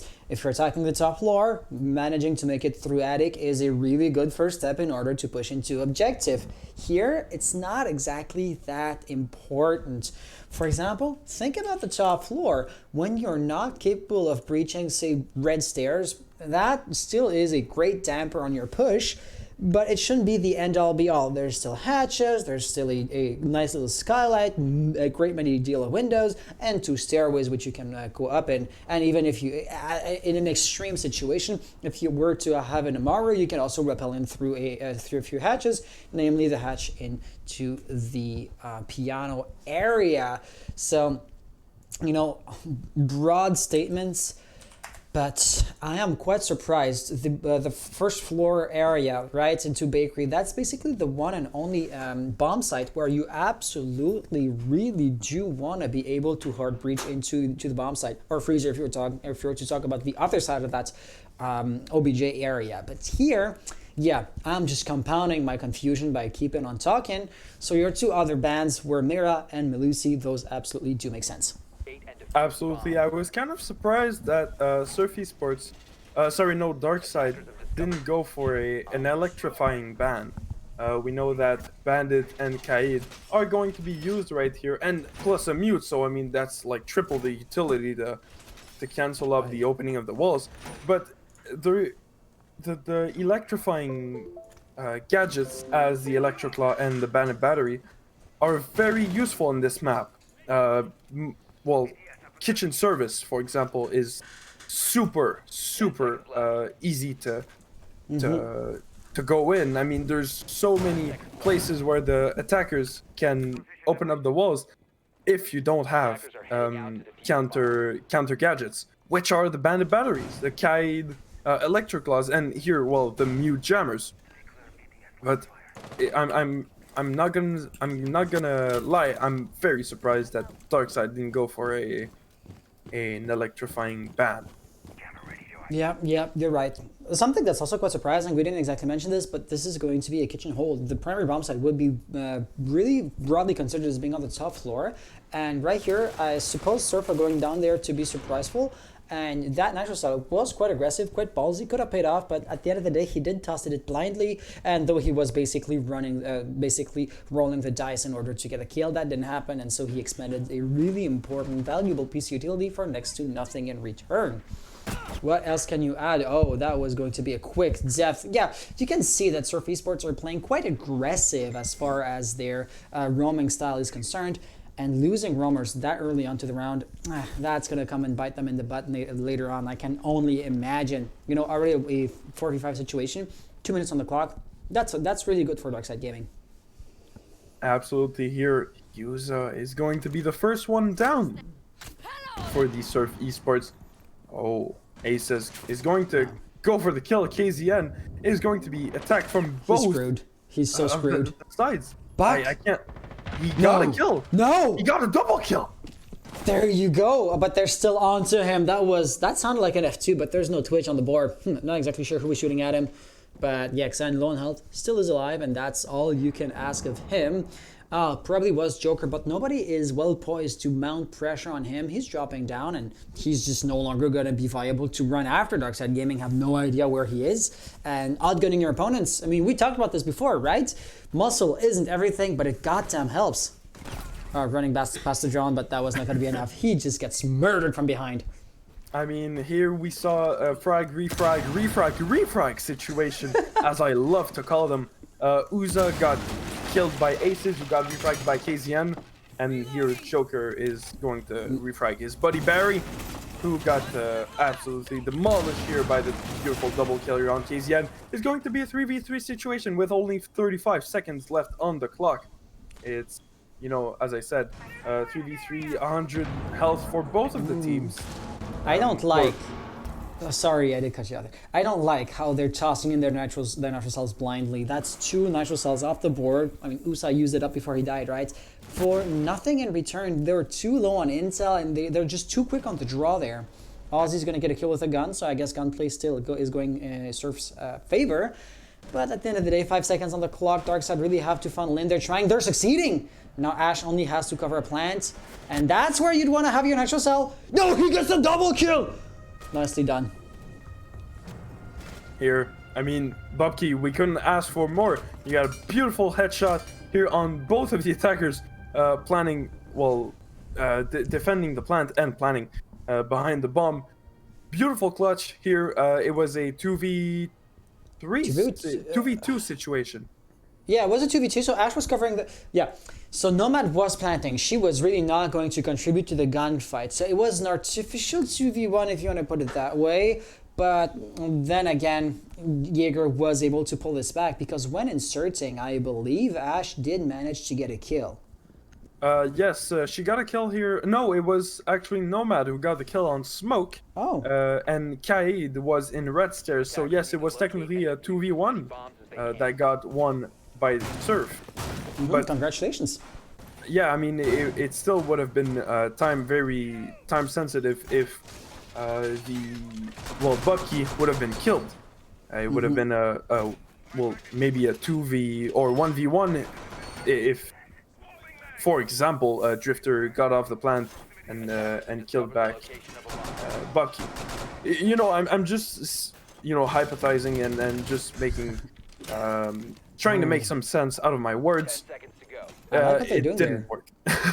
I like what Hex is doing with the electro clock, because there's going to be basically embedded into the floor. So anybody that repels onto that wall, or into that window, should I say an Ash or Zofia, is going to have a hard time to figure out where exactly the damn electro claw is. Of course, a Kali is not on the board right here. Thatcher has been banned, so who else would be there to deny that kind of gadget? Well, maybe an IQ, but then again, she's not in the current composition either. So really, one thing I do want to point out is the blatant difference in Surf Esports' approach. Remember last round how they were really aggressive with roamers, bandits, and Vigil roaming like 2 floors above the OBJ.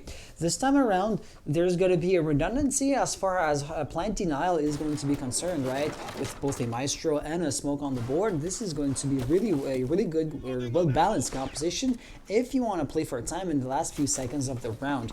So that, to me, shows that Surf Esports are quite, let's say, agile or comfortable with different approaches. And let's see exactly how well that's going to turn out. That natural cell could be huge, but it won't be. Unfortunately, here the miss for the Nitro Cell could have been an absolute beautiful kill. You know, Kobe, as we like it to say, or for Kobe. Now, rest in peace. But Drifter, with only so many HP remaining, maybe around 40, he won't be, well, that useful. And now he needs to conserve his health because of his high firepower. Oz is going to be taking up a little bit of damage. Too aggressive. Drifter is going to get his kill here. Aces also does put Ozzy out of his misery, like you said, but that's a plant denial operator, right? The big issue with that thing is that you really want to keep those operators alive near the end of the round, and now the evil eye cameras are basically just a glorified camera. Uza getting a nice kill on Aces, because, I mean, you want to shut down the vertical play or the reverse vertical, but oh, no, he did put Barry down! So Uza essentially getting a kill that just has not been confirmed yet. I believe there was another silhouette near them, right? That could maybe go and revive Barry. Yeah, that's got to be Joker. Just has to be sure that the vertical above him is clear, safe, and not too dangerous. He's going to take the risk, and he's going to succeed in reviving his teammate, which brings us back up in a 4v3 situation. So you could say that Darkside have the man advantage again. But if you were to look at like the health pool, since Barry and Drifter are low on health, it could almost seem like comparable between the two teams. Right. Yes. I mean, it's not really that comparable because of the firepower advantage, but indeed, in health-wise, it really is. Oh, here with it, he's going to see Bucky jumping down is going to be a 2v4 situation here. Advantage Darkside Gaming. But 8 seconds on the clock. Yeah, since the 2v2 situation, now smoke canisters being popped, but Drifter is going to get the diffuser plant, and now he's all alone. He's going to miss a few shots here and there. Gets one, but gets refragged immediately after. That's going to be Surf Esports winning their second round. Absolutely. Here. Beautiful round for Darkside Gaming. They did lose it in the final seconds. You almost got it though. Yeah, but it really shows that they really try to keep the how could I say this? Keep the control. They didn't, unfortunately, but keep their grip onto the objective. Is that one way to put it? I'm sorry? The one you seem to be struggling or looking for words for the proper expression. They were trying to keep their grip on the bomb site, on the objectives. Might that be something you were trying to verbalize? Well, yes, in a way, yes. Well, there you have it. Well, that's just awesome. All right. So, okay. Ella is going to be 6 picked for Valkyrie. I mean, Valkyrie, very powerful operator with her 3 cameras, or 3 black eyes. Who surprisingly wasn't banned before. On the previous map, Oregon, she was not banned and she was not exactly used. So I guess once again, that's just the variance between the specificities or the asks of a different map. And right here, Surf Esports, they don't need too much help to win their rounds because they're already winning round after round. But having even more intel, I guess that's going to be useful. Once again, Maestro died too early that he was able to put his Evil Eyes to good use. I know Bubkey wasn't playing Maestro before. It's not the same operator, the same player. But at the end of the day, the playstyle. I think that a Valkyrie is going to be more useful than a Maestro here. In a way, I mean, we didn't see the Maestro Evil Eye come in handy. We didn't see it moving very much, only being used a couple times. And we're gonna see maybe a possible run out here from Buki. Yes, he's just waiting for that attacker. I mean, we know that somebody's there. Yeah, he sees him. Is he gonna try it? Oh, he is gonna try it. Ballsy, and it works! That was Leech! Hard breach! Off the board. Only one. Yep, there's no Hibana either, so you're goddamn right. And as you see, we're gonna lose the lunchbox, which is going to be very unfortunate here for Darkside Gaming. So true. They are. Oh, it could be. That's Ash. Is he gonna try to go for another run out? Because he could. But the ping. Why did you red ping? Why did you do that? Of course, he was way too far out. Way too far away from the door to try to run out. But I don't know. Hex in reading room isn't too far. He could have tried something like this. It's all hypotheticals because of course they didn't try that. But at the end of the day, Darkside already are in for a spin, right? They're just grasping at straws. I think could be a great way of presenting that, because now that Hard Breach is off the board entirely, like they have to go down to Plan B, and Plan B would probably have been to rotate somewhere else and reach the other side of any given bomb site. So like Plan C, it is going to be, I suppose. Really, things don't seem to be going their way too much. But USA is losing some lot of health, so I guess gunfights. They're not going to be losing hope. Still trying as much as they can.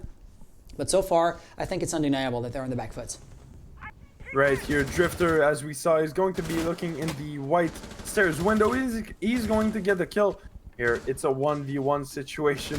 That's ballsy. Or 2v1 situation here. Aces versus Yuza. Double kill. Wow. 1v4 situation. Here, Bucky is going to be left all alone, not even in the site. He's going to get a double kill, though, on Aces. But he has so little power right now. I mean, his gun is, as I called it before, a pea shooter. It doesn't shoot very much, and it's not very powerful. So Oh, he's ballsy, running right through the line of bullets. But the more he hesitates, the more they're gonna flank him, so he had to engage himself in a definite firefight at some point, and he ended up losing that one. Once again, you know, gunfight can go either way. You can exactly blame him for dying there, but one thing is for sure, if he just kept on playing chicken, that would not have worked out too great for him. you can't be more right. Here, beautiful round from Darkside. They're going to be winning their first attacking round, which is promising. I mean, So last surprising too. Yeah, totally. I mean, it went from a 5v4 to 4v1. Very, very, well, too fast, actually, here for Surf. As we saw in the last match, Darkside Gaming, well, they had a momentum. The first round they won as attack. They won another one, and maybe lost you know, to a 1-to-1 ratio with Surf Esports until they lost the match. But I mean, it's unfortunate. It happens. Darkside still has a very good chance of winning right here. Surf does have the advantage, but it's still way too early to tell. So looking at it here, I like how Darkside were able to bring this back because it's exactly like you said, it was a 45 situation and I just was wrong by so much, you know? Oh, they lost their hard breach, 4v5 early on, that does not look good, and boom, they just bring it back, no questions asked. It looks like all you need to do is lose like a good player. This puts some amount of pressure onto you, and now you just have to work extra hard and the results are there. You know, some people just perform better under pressure and others can I say crumble, and that really is not how Darkside works apparently.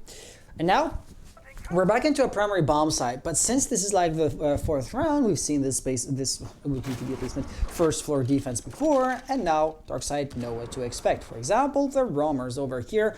Remember how Uza was flushed up pretty easily, but Xen, who was a dead man walking, got the double kill somehow and stayed alive for the rest of the round. With any luck this time, Darkside Gaming will be a bit more, prudent regarding those roamers. Will be a bit more efficient in flushing them out, and ergo will have a better end result. Of course, that yet has to happen, and in gunfight, as I always say, can go both ways, but already here, line of sight's being opened up, and that is going to be Uza off the board. Indeed, here we're gonna the Surf Esports is going to try to apply their first round meta actually, where they won the round, well, quite well. Leech. Yeah, Xen off the board. That was a double fragger from before, and now they're really well poised to funnel into OBJ. It seems reminiscent of the Oregon game, where they need a few rounds to warm up to figure out how exactly Surf plays, because they play differently on this map than on the previous one. And now that they have this knowledge in hand, well, that knowledge isn't going to help them to win only one round. They can reuse that knowledge round after round after round. And that more or less might just be what we're seeing here. Joker took an unfortunate Nitro Cell to the feet from below. But then again, Oz used up his one and only Nitro. So really, that trick up their sleeves is gone now. Oh, right, Hex! I didn't see that. I was looking at Hex's C4 to look if he still had one. And yes, he does. So we still have one C4 to deny a possible plant. It's going to be a 3v3 situation here. 50 seconds on the board. It's advantage to Surf in terms of round wins, but it's only been a number unequal. Sorry, not unequal, but impair. Odd. I'm sorry. An odd number of items. The number of rounds that have been played. Oh, Oz could have gone a wallbang headshot right there. Just absolute luck that he didn't. There's not much going on right now. 14 seconds left on the clock.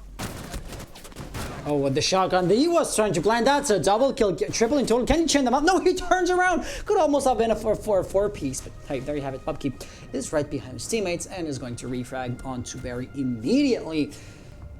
Bubkey saying, my aim. Hey, you still got the kill.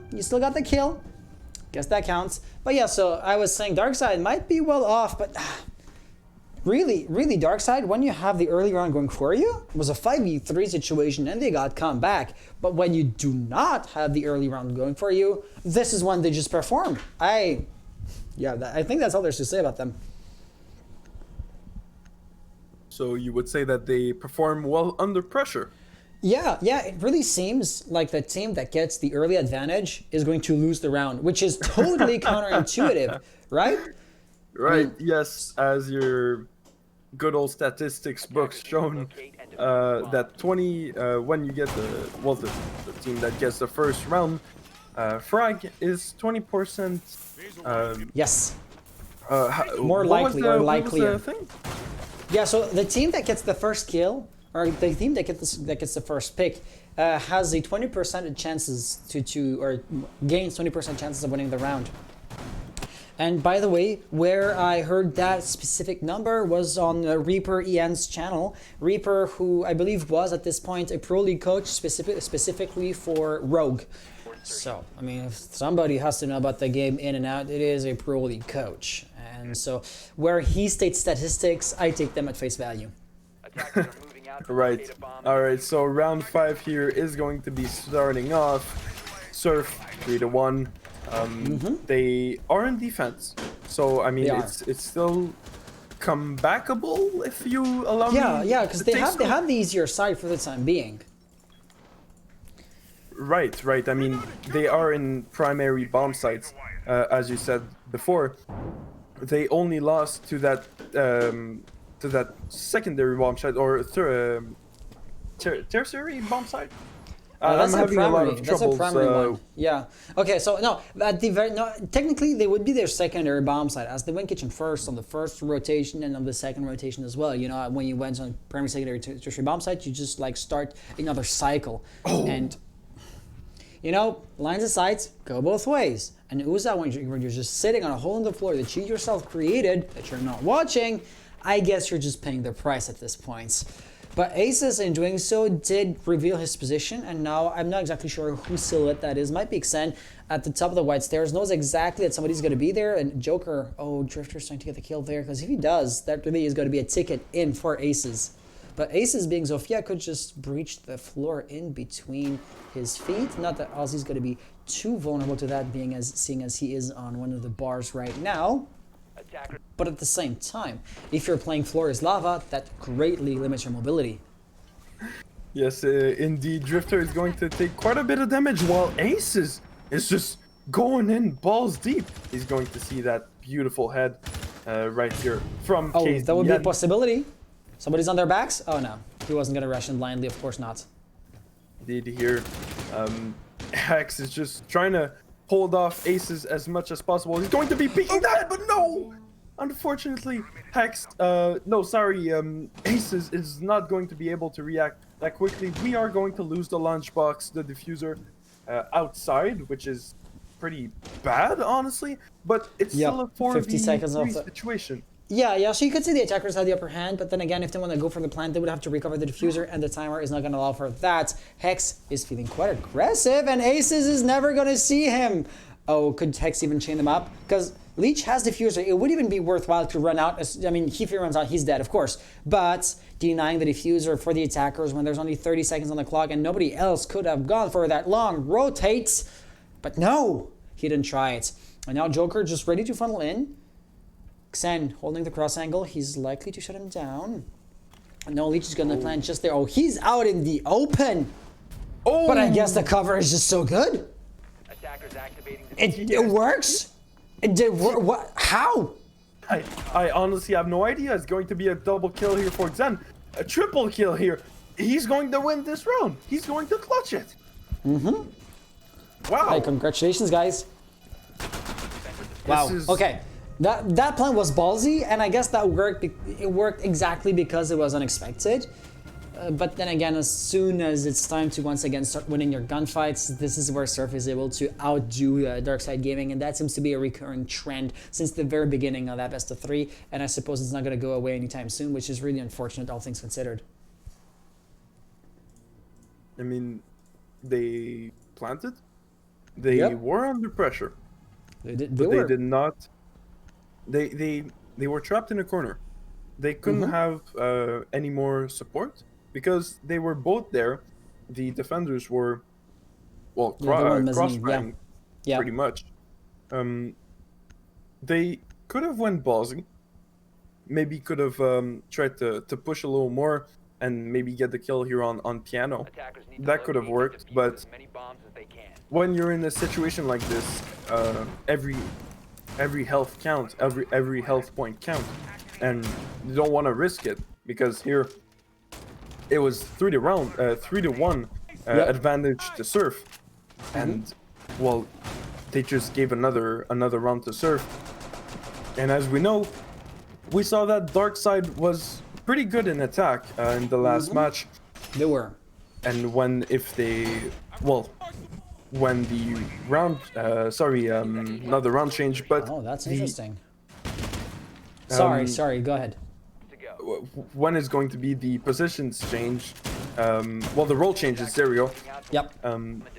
We know that Darkside is a little more used to waiting at the last second to actually do their Yes. moves, Correct. and it didn't work out very well for them.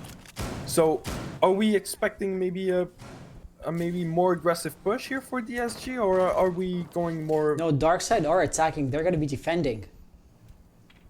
right? But right now, do you think we're right gonna now. see more? I couldn't tell you.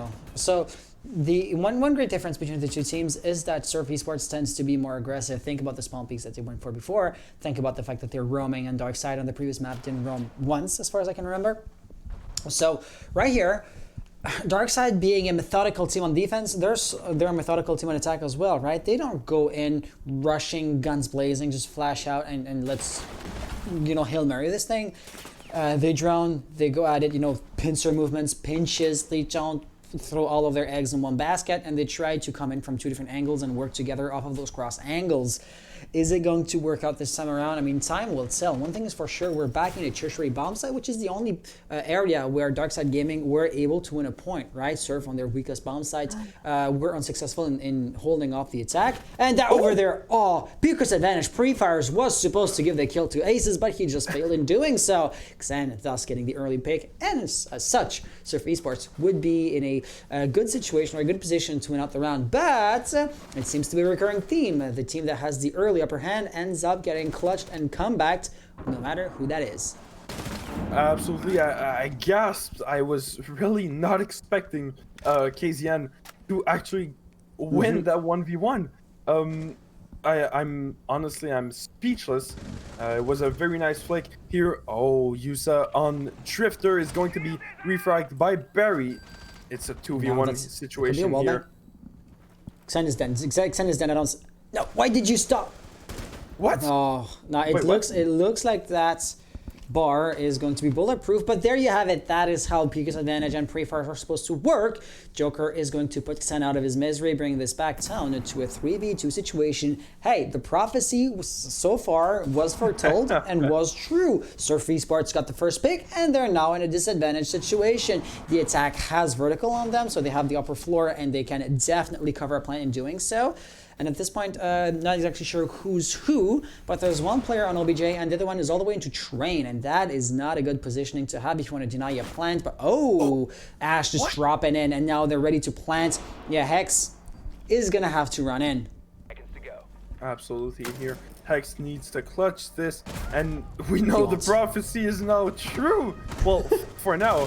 For now. The first kill here on the round is, well, the team's first kill is going to be clutched out. It's been the case with almost every single round, and it's quite honestly, it's surprising. Yeah, it definitely has been. Hey, okay. At this point, we're just here having fun, right? But at this point, my big question is going to be, will the prophecy stay true once the role swap hits? AKA, is it going to stay true from this point going forward? Because if for some reason, once they're in a disadvantaged situation, Surf as the attackers can't keep on performing, if they lose, for example, Ace, is the push just going to collapse in on itself? Is the House of Cards gonna crumble? Like that was not the case for DSG when they were getting spawn peaked.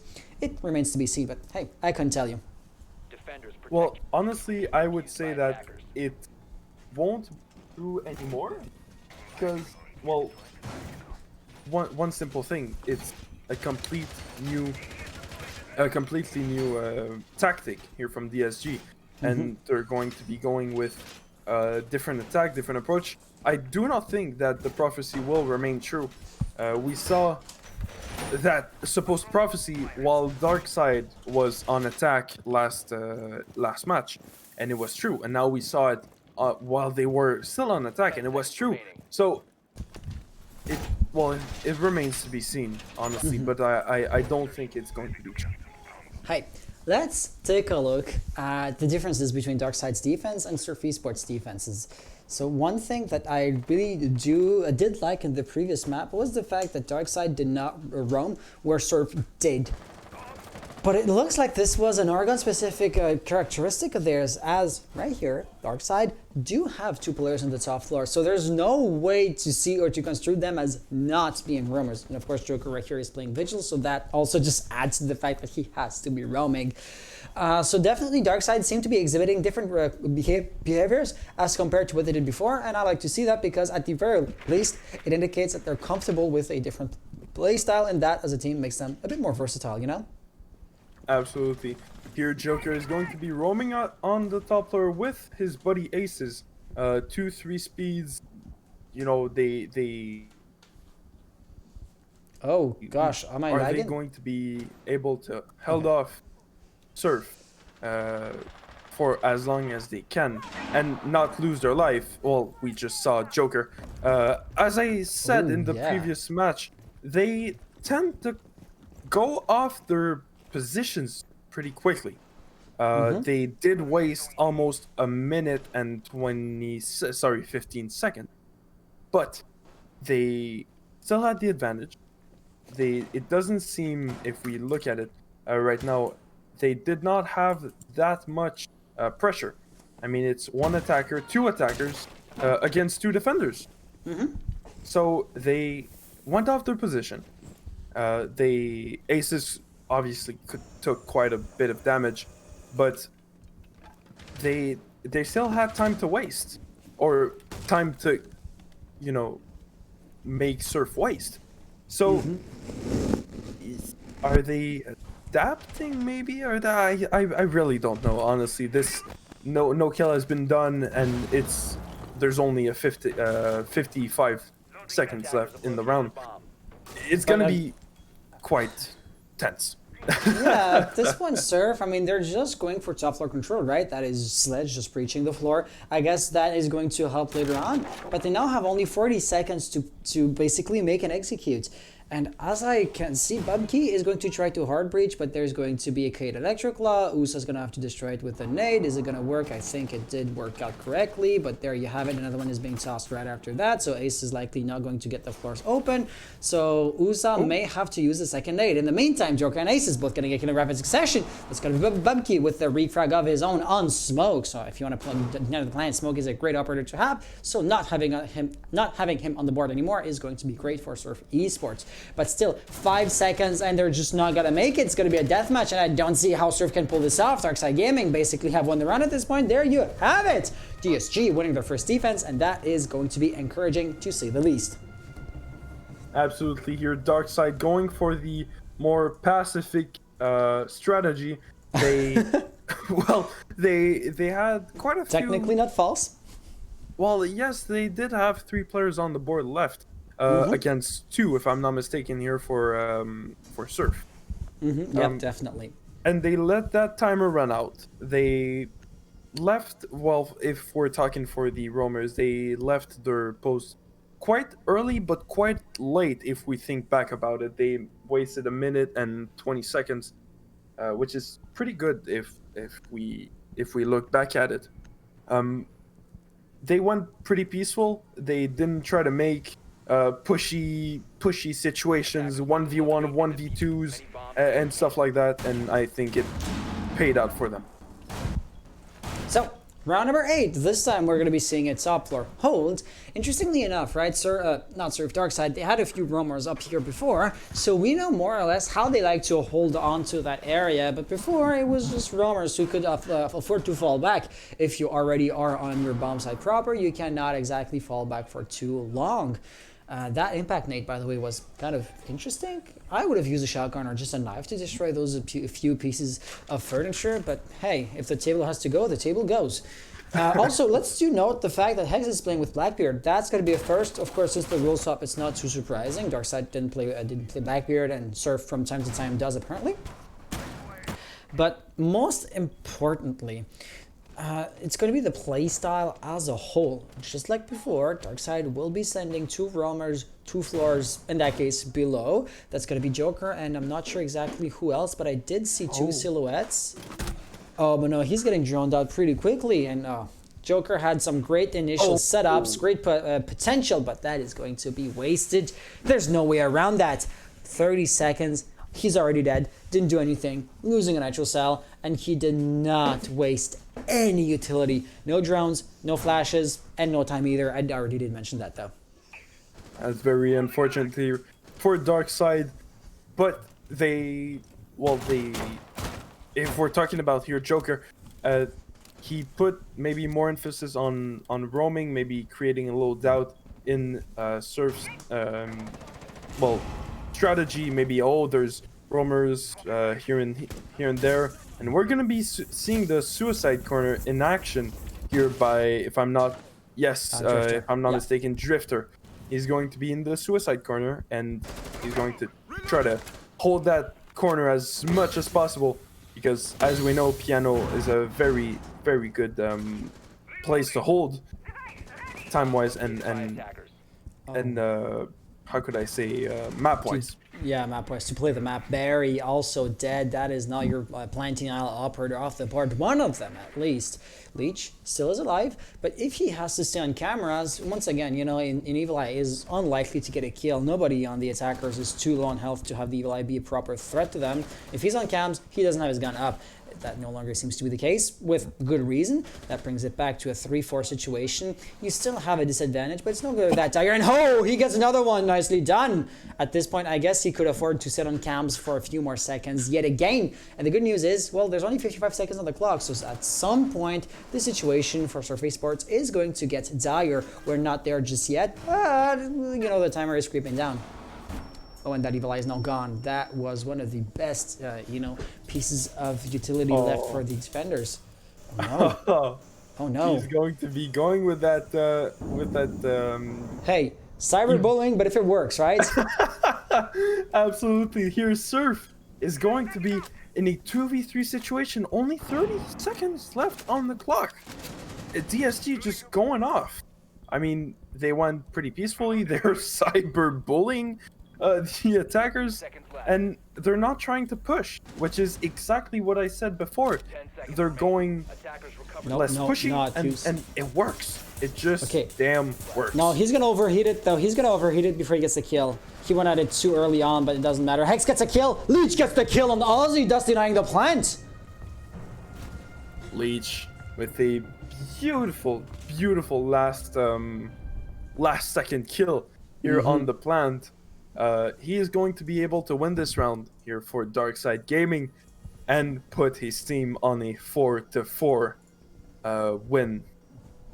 Round win, yeah. 4-4 score line. Yes, bringing this back to an equilibrium state. So we had seen this situation before, right? Last time we saw this in the previous map. Surf Esports won 2 rounds in a row, bringing this in a 6-4 situation. DSG won 1, thus 5-6. And then Surf Esports won the last map, or the last round that was needed to bring them past the finish line. So this time around, however, Darkside, so there's a few differences between this map and the previous one. They did start on attack, so they had the harder side before, which was not the case on the first map. Also, this is their map, so on paper they're supposed to be a bit more comfortable with, you know, their environment in a very broad sense. And last but not least, it seemed to me like Darkside needed a few rounds to warm up. Maybe they still needed a few rounds to warm up this time again, but this would be like a map specific warm-up, not, you know, a accuracy gun skill warm-up type of deal. And Absolutely. lastly, I'm done basically. So, All right. Barry, sorry, or L3 Ari, or Yeah. whatever. I'm He's gonna going call to him be- Barry. Yeah, it's Barry. I would assume he's going to be pulling out Mozzie. First time seen, well, pretty much in the last matches. Are we going for a 3-speed, or are we going for utility with the drones? What do you think? So Mozzie is kind of a double use operator. He's both a intel denial and an intel gathering gadget player operator type of role. Yeah, that was a mouthful. But yeah, basically he can kind of deny droning to his teammates or to his opponents, and the use at this point becomes really to prevent the roamers to be droned out and to be pre-fired or funneled into, right? Because they're roamers, they're not too well defended, they don't have all of the utility, they don't have too many reinforcements, barbed wires, ADS devices, you know, you name it. So they have to make do with fewer resources, and this is where at the very least not getting droned out is so useful. You know, think about the SSG basement strat, right? It relies so heavily on intel denial that you can play for time in that regards as a secondary role, you know? But he's also a Roma because he's quite quick and the gun is pretty good. Absolutely, here I can't agree more with you. It looks like it's going to be a 1v1 Larry versus Yusa, or if no, okay, there's aces here with Barry. Boy, Bucky? No, they're pushing in. Bucky Yeah, they're was going for the plant. Yeah, because that's the thing, right? If you have a heavy top floor presence, trying to sneak a plant into the reading room is so dangerous. You have to make it through the Romas beforehand. So the alternative would be to just short circuit basically the top floor presence, because they can't do anything as regards with dining room, because the floor above that is hard. But then again, if Darkside are aware of that kind of dynamic as far as the map is concerned, well, they're just going to be opening up the floors as they did here, and the cross angle is quite easy to establish. At this point, Surf would have to plant behind the bomb, but Bubkey would be on a suicide mission if he was to try and cross the entire room to make it all the way over there. So that really is not going to happen. But Drifter kind of seems to be the only one holding the angle. Oh, there's also another smoke over there. Joker falling down, Drifter getting the kill. But yeah, he is likely to get flushed out. In the meantime, he's the last player alive. He falls down. Surf Esports winning their 5th round. Here, KZN with the triple kill, if I'm not mistaken. It was honestly quite beautiful. A very nice push, and well, just a very nice round here for KZN. He's going to be up to 13 kills. Well, wow. If we see That's pretty good. or Bubkey, it's not consistent. And as I said with my co-caster the other time, we saw that one of the teams, I can't remember what name, but they were very consistent. If they lost a player, for example, if we lose KZN, we're not going to put the team in jeopardy. So if we look maybe at DSG, well, where they don't have that much of a difference in terms of kills, it's better, I would say, for the team. Oh, here's something. Chad is telling us it really is Barry. Barry, okay, yeah. Okay, so we were right. Okay, or that's confident, because I've been wrong way too often. yeah. Once again, going back to Wojcicki. Instead of spelling whiskey with an I, he spelled it with a J, and I just read it as it was written. Yeah. Memories. Right. 10 seconds remaining. But yeah, as I was saying, if we look at it a little more, just 13, 4, 7, 5, 5, well, as the other team 9, 7, 3, 6, 7, which is pretty consistent. More consistent than Surf. And You could argue that, you know, Surf Esports as a whole have more kills because they have more rounds. And also Darkside. Okay, so this really goes back to the very basic ground dynamic between the two teams. Surf Esports are better fraggers. I think at this point this has been established pretty easily or pretty well. So Darkside, they win rounds here and there due to the timer running out. Technically, in the very last 2 rounds ago, sorry, when we were on bar, the Blackbeard covering the plant wasn't dead, right? The Nomad planting died, Tyra was on 2-0, so that's how Darkside won. So when it comes to kills, Surf Esports, even though, like you said, they might be a bit wilder, not as well balanced, not as communists, if you want to put it that way, as their counterparts, but at the end of the day, they're, you know, on average, higher fraggers than Darkside, and that also does have its use. Absolutely, we know Surf as a fragging team. We know them, you know, like we saw last match. They are going aggressive. They are going for kills, and it works. It just works out for them. But now DSG is in defense. They can't be as aggressive as deploy as many roamers as they did because they're in attack and they need to strategize their openings and every single little detail needs to be planned out. So, as I was saying, I lost my thoughts and I was just saying okay. that. So, yes, 5v5, 1 minute and 20 seconds left on the clock. Surf Esports winning by 1 round, 5-4. What do you think? Darkside are not on the tertiary bomb side here. I think their odds of taking it home are pretty good. If I was to look at the historical data, after the role swap, since Darkside have begun defending, we went kitchen once, and DSG ended up winning that one single round.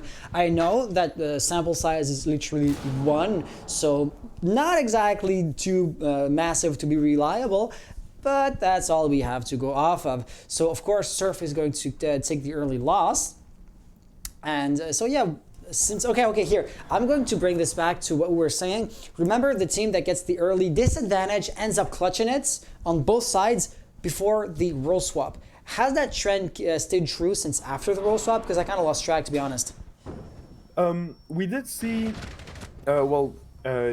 Yusa on Surf getting killed first, and now it's a 3v3 situation, and I mean, here Joker is getting crossfired, and he's going to get the double kill here. Ash, KZN, you had to jump in, and 13 seconds, that's over. Surf are not going to take this home. But because but he dies, Surf Xen is in a deathmatch, has to get 2 more kills, they're not going to peek him? Well, I mean, KZN has only 20 or so HP, and still it's a crossfire possible here, and he's going to get a kill on Barry. Imagine. He's not going to have enough time to flick around and get that smoke. Here, DSG is going to take it home, winning it and putting themselves in a 5-5 situation. So let's just remind ourselves really quickly that in the previous match we had a 4-4 situation. Then Surf won 2 rounds in a row, thus 6-4. Darkside won 1, thus 6-5, and then Surf crossed the finish line and won the first map. So I did mention, oh hey, if Surf wins 2 rounds in a row, we might see a repetition of the previous map. That's not going to be the case, as there is no 6-4 scoreline possible anymore at this point. So DSG basically outdoing themselves as far as their previous track record of the first map is concerned. That does not mean that they're going to be winning the map. Of course not, because at this stage it's still a 5-5. But you could argue actually that they're on the easier side and thus could maybe win 2 more rounds. But then again, that would not necessarily... Yeah, if they win 2 rounds, my math is just so off. If they win 2 rounds, they win the match as a whole. But then again, okay, what I truly wanted to say is winning 2 more rounds only wins them the map, and that would then bring us into a theme park overtime tiebreaker. Right. Totally. 5 seconds. Here, Surf. I mean, it's still possible, as you said, no 4-6 situation, but it's still possible here for a 5-6 situation, which could lead to a 5-7. Yeah, we could, of course, in overtime, yeah. Yes, I mean, it's not... wow, we just saw that drone getting absolutely launched. But drones don't take fall damage. Indeed. But if they were Surf, for example, if it was going to be a Groundhog Day to win this next round and put a lot of pressure and have the advantage on the next round after that, it could lead Darkside to a loss because, you know, it's like, oh, we didn't win this round or last round, 2 rounds in a row. It's a moral how could I say this? It's a moral down, and it happens to some teams. I mean, when you have a moral down, it just goes to crap. It just doesn't work anymore. Communication, the stress, the anxiety, it's all there, and it crumbles. I mean, But plus, if I can just add on to that, absolutely. you might not feel it, but we've been going for almost 2.5 hours at this point, right? Both games are stretching out, not exactly overtime situation, but it was not, those matches are not one-sided and not by a long shot. So we really are entering into, if I can put it that way, you know, a marathon territory. It's not as friends, and the team that is going to be getting tired slower than their opponents could end up having an advantage and could end up having the upper hand. And I gotta say this, endurance is kind of hard to practice, right? Because if I was like a team captain or a team coach, and during a scrim, when my players are getting tired, when we're no longer being as focused and making as good a use of our time as we were at the beginning of the session, I would usually call it a day instead of wasting everybody's time.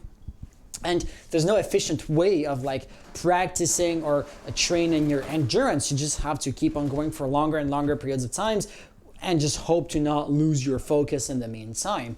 And that's not something that you see every day, but something that can happen surprisingly often. You know, those factors come into play in a competitive environment when you're talking about a best-of-3 situation, which we're doing right now. Right. I was kind of focused here on Aces and KZN. Bucky is going to get the kill on Larry. It's going to put Darkside to a 2v4 situation. KZN is going to be creeping up that cocktail lounge. It's not looking good, man. It's not looking good. Indeed. Oh, KZN is going to get down. It's going to put them in a 3v1 and Tigers serve won that round. Mm-hmm. Very... So, can we pause? Yeah, of course. Of course. Yeah, you have to wait till you're in between 2 rounds. So yes, as soon as that splash screen disappears, give it a second. Absolutely. So yeah, we're going to pause the timer. I am going to unmute the coaches, as this is going to serve as a tactical timeout, I suppose. Where are their coaches? Oh, actually, if you look at the DSG's group chat, there's a player missing in their channel. Right. If I was to just compare them, Aces is there. Oh, and your mouse's battery is getting low. Oh yes, indeed. So it does. Yes. So it looks like Leech, Barry, Joker, and Aces is there. So it would Drifter. be Drifter's missing. Yep. Yeah. So Drifter is. I mean details, not but you know. In the Discord, maybe the Discord crashed or something, and you know it happens, but it's unfortunate. And we have to call a tactical timeout here for. That's what it's there for. Yep. And the coaches are asking to talk to their players, as it is a tactical timeout. So that's why they asked for it. Well, KZN is actually saying to unmute and move Karma. Yeah, I already did that. And Ivo, alright, perfect. Gosh, I gotta say, this feels more like, you know, high-level comp than before, because the coaches want to get in, they want to talk to their players. You know, like just a generic low-level team wouldn't have a proper coach. So I don't know, but that rule that I've added since the last season for obvious like fair play reasons, for fair play purposes, really does make the ambiance so much more fun. Absolutely.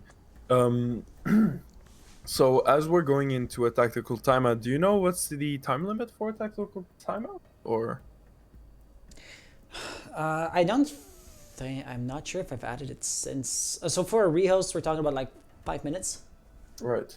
Yes. But I believe like in esports, a tactical timeout is just 1 minute. Okay. But that's like the coach talking to his players. Oh, did you? Okay. No, sorry. It looks like Joker and Barry and Leech are still in, so yeah, Discord. Yeah. So I didn't. Wait before you restart. Can you ask them if they're joining back into the Discord? Because there's only 3 of them in the server. So they said for DSG. They said they're ready, but there's only 3 of them in their channel, so that's why I'm asking. DSG.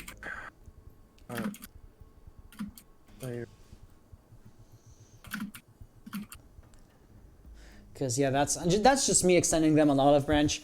But yeah, all around, we can't. We can't. Huh. We have to use game chat. That's unfortunate. That's so unfortunate. Okay, so Discord is down.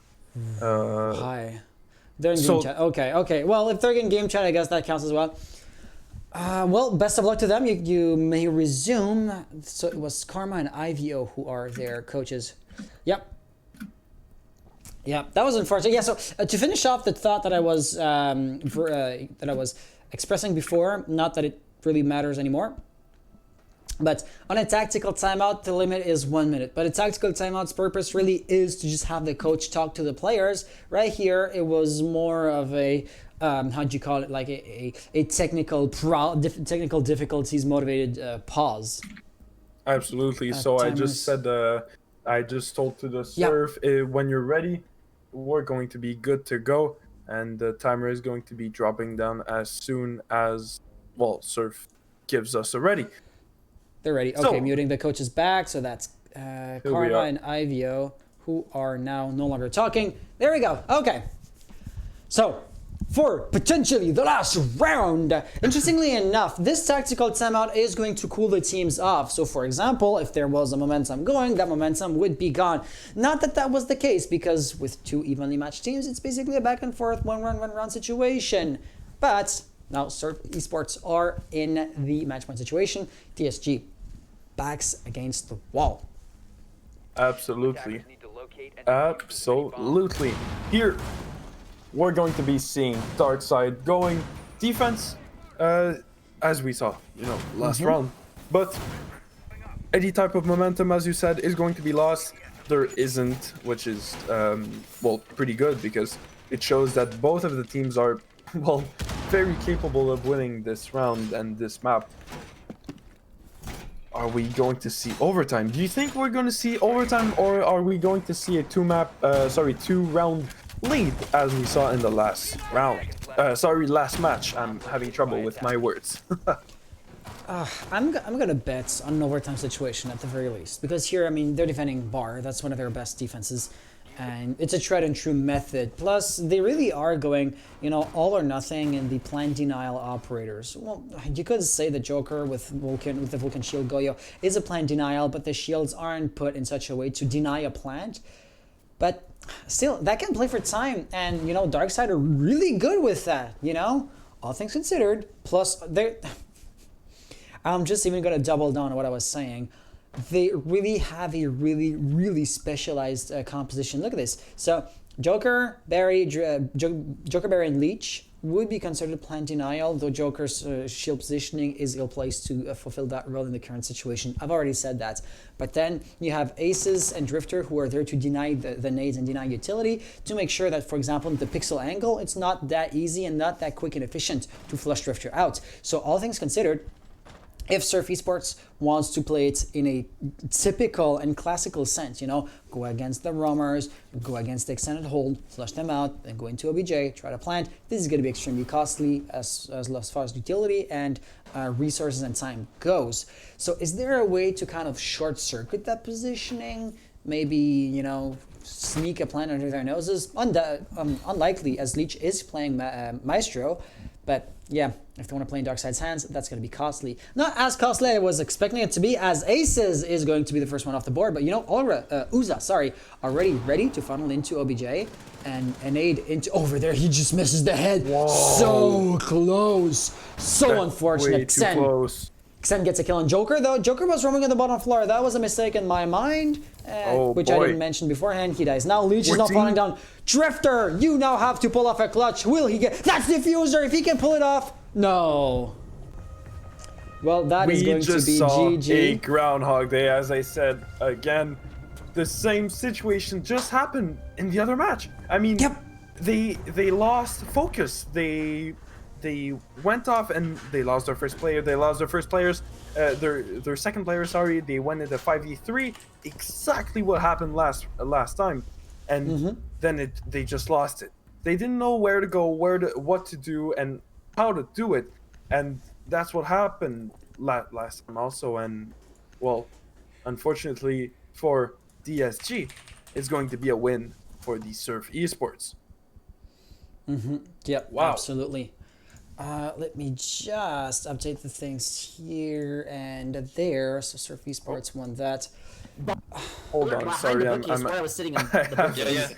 voice chat. The players are talking Oh. amongst each others. Yes, the players Alright, are talking there you amongst go. each others, and that was kind of loud.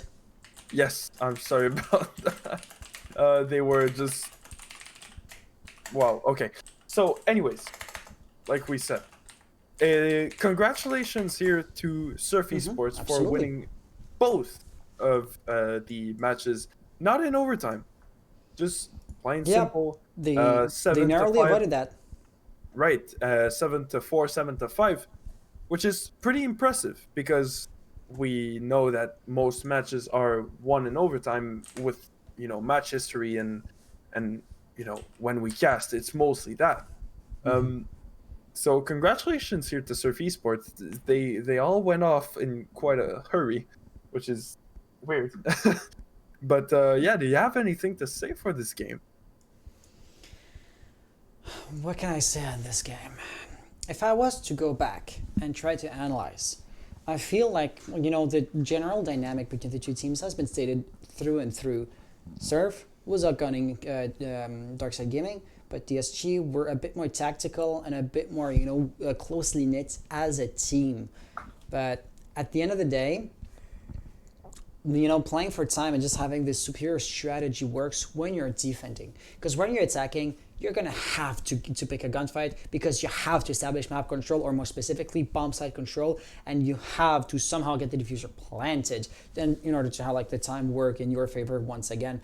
So Surf Esports, though their strats were not as nuanced, or were not as, I'm going to be a bit reductive and say good, killing your enemy is the ultimate strat, and at the end of the day, that was what prevailed. So Darkside Gaming, keep on doing what you're doing, but spend a bit more time in terrorist hunts and in aim lab, and in say a month time, assuming Surf Esports stays the same, I think you could take them. But then again, that's the thing, right? Surf Esports aren't going to sit around doing nothing for a full month, so that kind of is a moot point, but I think it illustrates, the general dynamic between the two teams. Hey, we would have an interview lined up. Xen, so the top fragger for the Surf Esports team, would be joining us. Are you ready to have him come in, or do you want to touch up on another point or two before we bring him in? Well, absolutely, just bring him in. Let's do that. Absolutely. And here he is, Xen. Good evening. Hey. How are you doing? I'm fine. What about you? We're doing pretty great. Pretty good.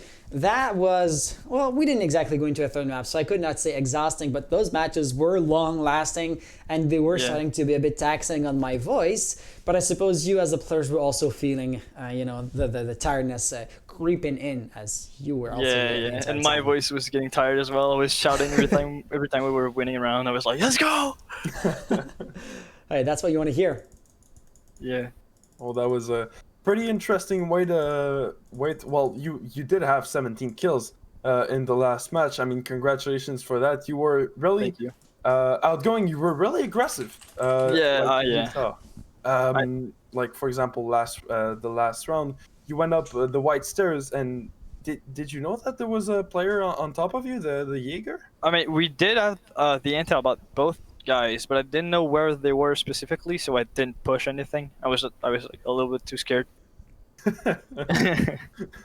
Well, I mean, it's a good strategy. I mean, if you have the I mean, power, the resources. I should have only held the angle, but I wanted to go for the kill. Not the best idea, but it worked out. So. That's always what happens, right? I want to get the kill. And then I wanted to get that 20 bomb, but yeah. being greedy ends up costing you. You did still win, so I guess it wasn't that big of an issue. But It was a 5v2, so I guess we were. You weren't exactly in the danger zone. Yeah. my first question to you is going to be, Darkside Gaming. I mean, the scores were being kept pretty tight the entire time. Yeah. During both games, you were getting the early pick, the early momentum, right? I believe it was like a 3-0 on the very first map. Second map was the same thing, if I'm not mistaken, though I'm not as sure as I am for the first map. So, I mean, you're getting early momentum, getting the edge, the advantage at the very beginning. You know, first impressions would suggest that you're going to be able to take them with relative ease, and then they start coming back. Were you getting worried at some point that you might lose either the first or the second map? Well, to be honest, on the first map we were confident we were gonna win the defense. So when it was 3-3 on attack, we were like, it's fine. We did better than expected. So when it came to defense, we were like, all right, we got this. I think we lost one round in defense and won 3. So, or 4. I mean, so yeah, that's on defense on the second map, right? On first map, I'm saying on first map we won. It was 3-3 at the end of that, but you were defending first, right? No, we were attacking first on the first map. So you have dropped only 1 round. Yep. Or 2. You dropped 2 rounds, sorry. Yeah. So we knew we had strats, we had good strats on Oregon. We were confident. On Cafe, though, we didn't have any like real practice strats. So when we came to attack, and like our attack is like our flaw. I mean, it's our and when we started losing, we were like, it's fine. Next round. We weren't like looking back for the round we lost. We were always looking forward to the next round, and that's, I think, what won us the game. Gotcha. I mean, that's a really good approach, because at the same time, once the round's already lost, there's nothing that you can do about it. So moping and just staying focused on the past isn't gonna get you the next round and the one after that. So I gotta say that's really the right attitude to have. Plus, that's the attitude that you should have if you don't want to be raging, because in an extreme sense, if you start banging your keyboard, you're dwelling on the death you just got, and that's just going to be basically putting a mortgage on the upcoming round, because you're already in a dark cloud, and that kind of mental state isn't good to be in when you want to be playing. And you're bringing down the morale of the team as well when you do this. So I mean, that was really nice 2 matches. You were top fragger on the 2 matches, right? Yep. Yeah, that was quite something. I'm not gonna lie. You were quite aggressive in some places. You were quite defensive in others. So congratulations on choosing your battles and knowing your intel. And well, congratulations to the Surf Esports for winning these 2 matches. Yeah, thank you very much. So yeah, I don't have too many more questions to ask you, because in a sense, like, no one round really did stand up, right? I mean, you won the last round of the previous match, of the first map on Oregon with in a flawless fashion, so congratulations on that front. But when something really flashy does come to mind, we can like delve in deep and dissect this one specific action. But I mean, Major, correct me if I'm wrong or if I'm missing something, but nothing of the sort like comes to my mind right now. I mean, I had like rounds with 3 or 4 kills, but it was like not insane. Like, crazy clutch, The only one that I was kind of clean was the round when I pistoled the last guy in reading. Like, first attack we won on reading. That's what that one I think was my cleanest, I'd say. Hey, congratulations! Because I mean, I'm going to kind of make a joke, which is a joke, but then again, any stereotypes has some kind of truth to it. I'm a caster because I couldn't be a player. So hey, congratulations. I think that's about it. So we're going to be wrapping up here. As a quick reminder, don't forget to upload your MOS files, no matter if you're being protested or not. We're trying to build a database of MOS files, because the more clean MOS files we have, we're not there yet, but eventually through machine learning and the magics of AI, if you have so many clean MOS files, an infected one with a cheat is going to be standing out like a sore thumb, So please send every MOS file that you can have. Yep. And with that being said, hey, congratulations once again.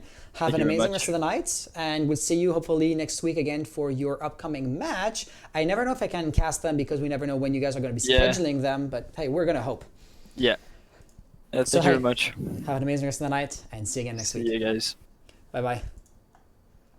Okay, I do want to make 1 or 2 more announcements before So first and foremost, there was another match going on tonight at the very same time, which was between Bûcheron.ca, which would translate to lumberjacks, and with the English tongue, bûcherons doesn't sound too good. So I know it's a noun, and you're not supposed to try to pronounce them, or a name, and you're not supposed to translate them.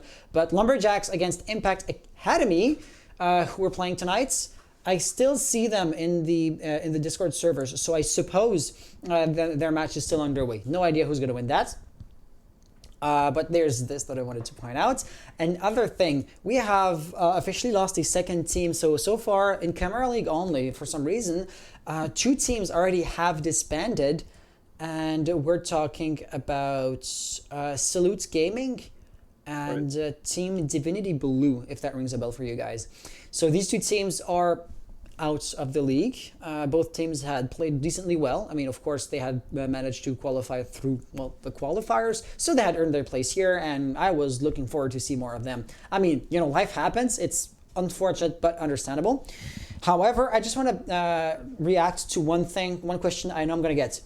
Some people might be asking, hey, can I get their spot? Or can my team fill in the spot that they left? Because, I mean, the spot's free, right? Answer is yes, but to me, it wouldn't be fair to give you their past achievements or their past track record if we were to just put your team as a drop-in replacement to either of those 2 teams. That's first and foremost. Second of all, well, you could also argue that the teams that played the qualifiers but barely just did not make it would deserve your spot more, or deserve that spot more than any random team that just comes asking. And I mean, you guys want to know, so I mean, asking is fair at its core, right? But at the end of the day, like I said, having you drop in and take their track record doesn't seem fair to, everybody else. Having you jump in without going through the qualifiers doesn't seem fair. And then there's the issue of the entry fee. Would I be asking you a full entry fee to come in a mid-season game? That also seems odd. But then if you would just subtract or to reduce the fee,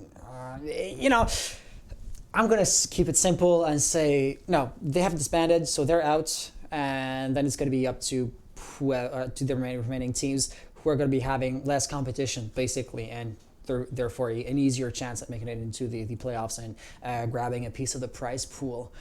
So I know that was long-winded, but there you have it. Okay, Madro, is there anything you wanted to add on to that? Well, I think we made the round of the 2 matches. I mean, I really don't have any words right now, but I think okay. you explained everything well, and around also for the drop-ins for the teams, it's a very nice way to say it. But I think what you meant was no, you can't, right? No, you can't drop in like that. I may have been wrong though. What do you mean? Salute Gaming isn't one of the teams that disbanded. Right. I'm wrong on that front. No, it was not them. Let me just work the mouse real quick and find you the true other team that did disband. Yeah, it wasn't Camera League 2 though. It wasn't Camera League as well. No. It was not Eclipse. It was Vendetta Esports. Vendetta, yes. Sorry. You announced it to me, and I was like, wow, they really played very nice. And Vendetta played so good. It's so heartbreaking to see them go. And I casted them, Life and happens. they won 7-3 and 7-4, and they disbanded right after that. I was really, really, really surprised. Life happens. It's just the way things are. It's unfortunate, but we have to make do with those things. Absolutely. Yeah. So all things considered, hey guys, except if there's anything you want to add on to that, I think we're gonna be wrapping things up here. Absolutely. So why don't you wrap us in? Yes, of course. So guys, this has been Surf Esports against Darkside Gaming. Surf Esports ended up winning that match, so congratulations to you guys. We'll be seeing you again next week. I couldn't tell you exactly when because the upcoming matches have yet to be scheduled. That's the beauty, but then again also the tricky part of our league since there is a flexible scheduling policy in place. The next match between Imperia and Rstream has yet to be scheduled. The next match between Ascension and Velgis has yet to be scheduled. scheduled, and the other one are going to be, well, Impact and Lumberjacks. That has to be scheduled as well.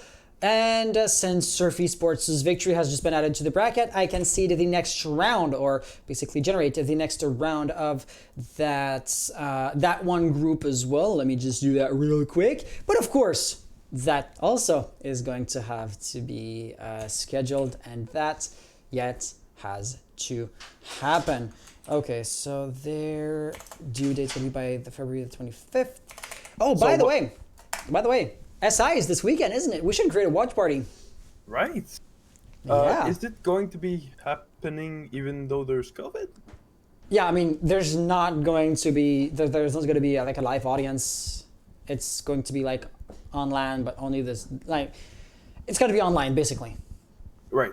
Remotely, Right. like there's no like in presence attendees and tickets and that kind of stuff. But there's still going to be Rainbow Six Pro League Esports. There still definitely is going to be a stream, and I still definitely will be watching that. Absolutely. So, well, I mean, we're gonna be wrapping things up right now. I mean, if you aren't subscribed to the Twitch, make sure you do. We have a Twitter at DAL League Yep, EU at DAL or League. NA, depending on where you're from. And we have the Discord and Gilded servers that we, well, pretty much do everything there. Gilded is for the preparation of the matches, and Discord is for announcing and, you know, news and stuff like that. So, I mean, what is there else to say more? Not much. Not much. So, well, yeah, guys. I guess I'll finish this. So, thank you everybody for watching. Make sure you're subscribed or following, as I should say, and we'll see you in the next matches, which will be available on our Discord. Yeah. All right. With that being said, guys, have an amazing rest of the night. See you again next time. Till then, take care. And on that note, bye-bye. Ciao. Mics are off. On est pas dans... Je suis pas dans la bonne scène. T'as peu. Wait, what? Wait a minute. Salut.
diffuser. 10 seconds left.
Defenders have disabled the bomb.